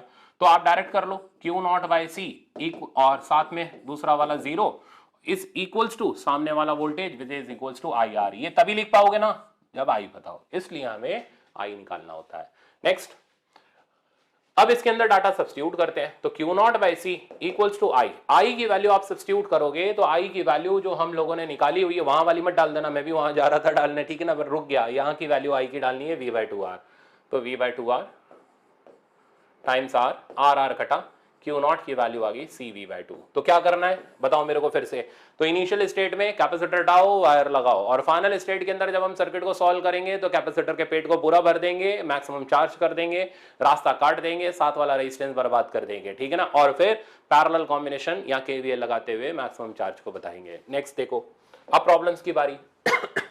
ये देखो, एक से बढ़कर के एक प्रॉब्लम यहां पर है आपके CR सर्किट के। अब जैसे ये वाला एग्जांपल आप देख रहे हो, इस एग्जांपल में हमें दोनों के मैक्सिमम चार्जेस निकालने हैं। तो सिंप्लीफाई करते हैं। सबसे पहले हम इसमें इसके पेट को पूरा भर देते हैं, चल भाई भर जा, और इधर प्लस Q1 इधर मान। अब आप पूछ सकते हो सर इधर Q1 क्यों लिया, Q क्यों नहीं लिया, तो भाई ये सीरीज में नहीं है ना, बीच में जंक्शन आ गया, तो इसलिए दोनों के चार्जेस स्टेडी स्टेट के हम अलग अलग लेते हुए चल रहे हैं। सिमिलरली इसका पेट भरो, और इधर प्लस Q2 इधर माइनस Q2, ये रास्ता काटो, ये रास्ता काटो, करंट अब इधर नहीं जा सकता। अब करंट कहता ठीक है भाई कोई बात नहीं, हम उधर नहीं जा सकते, पर जहां मौका मिलेगा वहां तो चलेंगे। तो ये करंट यहां से होता हुआ आ गया। अब हमारा पहला काम है I की वैल्यू निकालना। जैसे ही I निकालेंगे, I हो जाएगा V/R। V हो गया बेटा हमारे पास कितना, 10, और R का वैल्यू 5, 3, 8 और 2 10। आंसर आ गया 1 एम्पियर। तो इसका करंट मेरे पास आ गया 1 एम्पियर, एज वेल एज इधर का करंट आ गया 1 एम्पियर। अब मेरे को फाइंड आउट करना है मैक्सिमम चार्ज का वैल्यू। तो इधर का चार्ज और कैसे निकालेंगे, इसका और इसका वोल्टेज कंपेयर करके। तो इधर का वोल्टेज हो गया Q1/2 और सामने का वोल्टेज हो गया IR, दैट मीन्स 2। तो Q1 की वैल्यू आ गई हमारे पास 4 माइक्रोकूलम। ये तो समझ आ गया होगा। अब इसी तरह Q2 को कैलकुलेट करते हैं, इसको और इसके वोल्टेज को बराबर करके। तो Q2 को कैलकुलेट करने के लिए Q2 डिवाइडेड बाय इधर का कैपेसिटी हो गया 3, इधर का हो गया IR 3, यहां से Q2 आ गया 9 माइक्रोकूलम। और लो 4 नंबर आपके, ठीक है ना, पूरे 4 नंबर तैयार हो गए अब आपके इसके अंदर। अब आपको बस खाली प्रैक्टिस करनी है। तो अगेन CR सर्किट के बहुत सारे सवाल टेस्ट के अंदर रखे हुए हैं, ठीक है ना, आपको ढूंढने की जरूरत नहीं है। जितने मैंने दिए हैं उससे आपका हाथ परफेक्ट सेट हो जाएगा, आपको कहीं दिक्कत नहीं आएगी। अब आप चलो आगे। अब अगला एक और सवाल, ये SCV का प्रॉब्लम है, ठीक है ना, बट अब आपको SCV झांकने की जरूरत नहीं, करा तो रहा हूं यहाँ पे, ठीक है ना, सीखो। ये कैपेसिटर यहाँ लगा दिया, मैंने बोला मैक्सिमम करंट भी बता दो भाई, मैक्सिमम चार्ज भी बता दो। मैक्सिमम करंट कब होगा, 0 पर। चार्ज कब होगा, इनफाइनाइट पर। यानी इनिशियल और स्टेडी स्टेट दोनों सॉल्व करनी है। तो इनिशियल और स्टेडी स्टेट अगर दोनों सॉल्व करें तो इनिशियल स्टेट में क्या करना चाहिए, कैपेसिटर हटाओ, वायर लगाओ। अब जैसे ही यहां वायर लग गई, ये रेजिस्टेंस बेचारा शॉर्ट सर्किट हो गया। शॉर्ट सर्किट क्यों, शॉर्ट सर्किट दोनों तरफ का पोटेंशियल सेम हो गया। तो करंट कहता कोई बात नहीं भाई, तू शॉर्ट सर्किट पड़ा रहे, मैं तो यहां से अपना रास्ता लेकर के चला जाऊंगा। तो ये मैक्सिमम करंट आ गया और हमारे पास बड़ा आसान सा रिजल्ट आ गया 1 एम्पियर। तो ठीक है, था SCV का सवाल बट आसान था, ऐसा मुश्किल नहीं है। नेक्स्ट देखो, स्टेडी स्टेट को अगर हम सॉल्व करें तो स्टेडी स्टेट में अब क्या करेंगे, कैपेसिटर का पेट पूरा भरो, प्लस Q माइनस Q। अब यहां रास्ता काटो, करंट यहां से होके गया। अब इस करंट का वैल्यू लिखो, वो हो गया V/R, यानी आंसर हो गया 1/2 एम्पियर। तो इधर का करंट आ गया बेटा हमारे पास 1/2 एम्पियर। और अब आप वोल्टेज को कंपेयर कर लो, तो Q/10 इक्वल्स टू 5। तो Q की वैल्यू 50 माइक्रोकूलम। तो आया ना अच्छे से। अब आपके लिए ये रे सवाल, प्रैक्टिस में कमी नहीं करनी, ठीक है ना, वरना डांट पड़ेगी। और संडे का टेस्ट अच्छे से अटेम्प्ट करना है, तब मॉडर्न फिजिक्स जबरदस्त पढ़ाऊंगा। और नेक्स्ट वीक के अंदर आपका 4 सवाल का सेट आपको 100% तैयार होकर मिल जाएगा। तो बस मेरे को ये बताते रहो, समझ आ रहा है नहीं आ रहा है, अच्छा लग रहा है, क्रैश कोर्स या नहीं लग रहा, सारी चीज बताओ, ताकि कुछ मोटिवेशन मेरे अंदर भी आए और अच्छा मैं आपको पढ़ा सकूं। Thank you so much.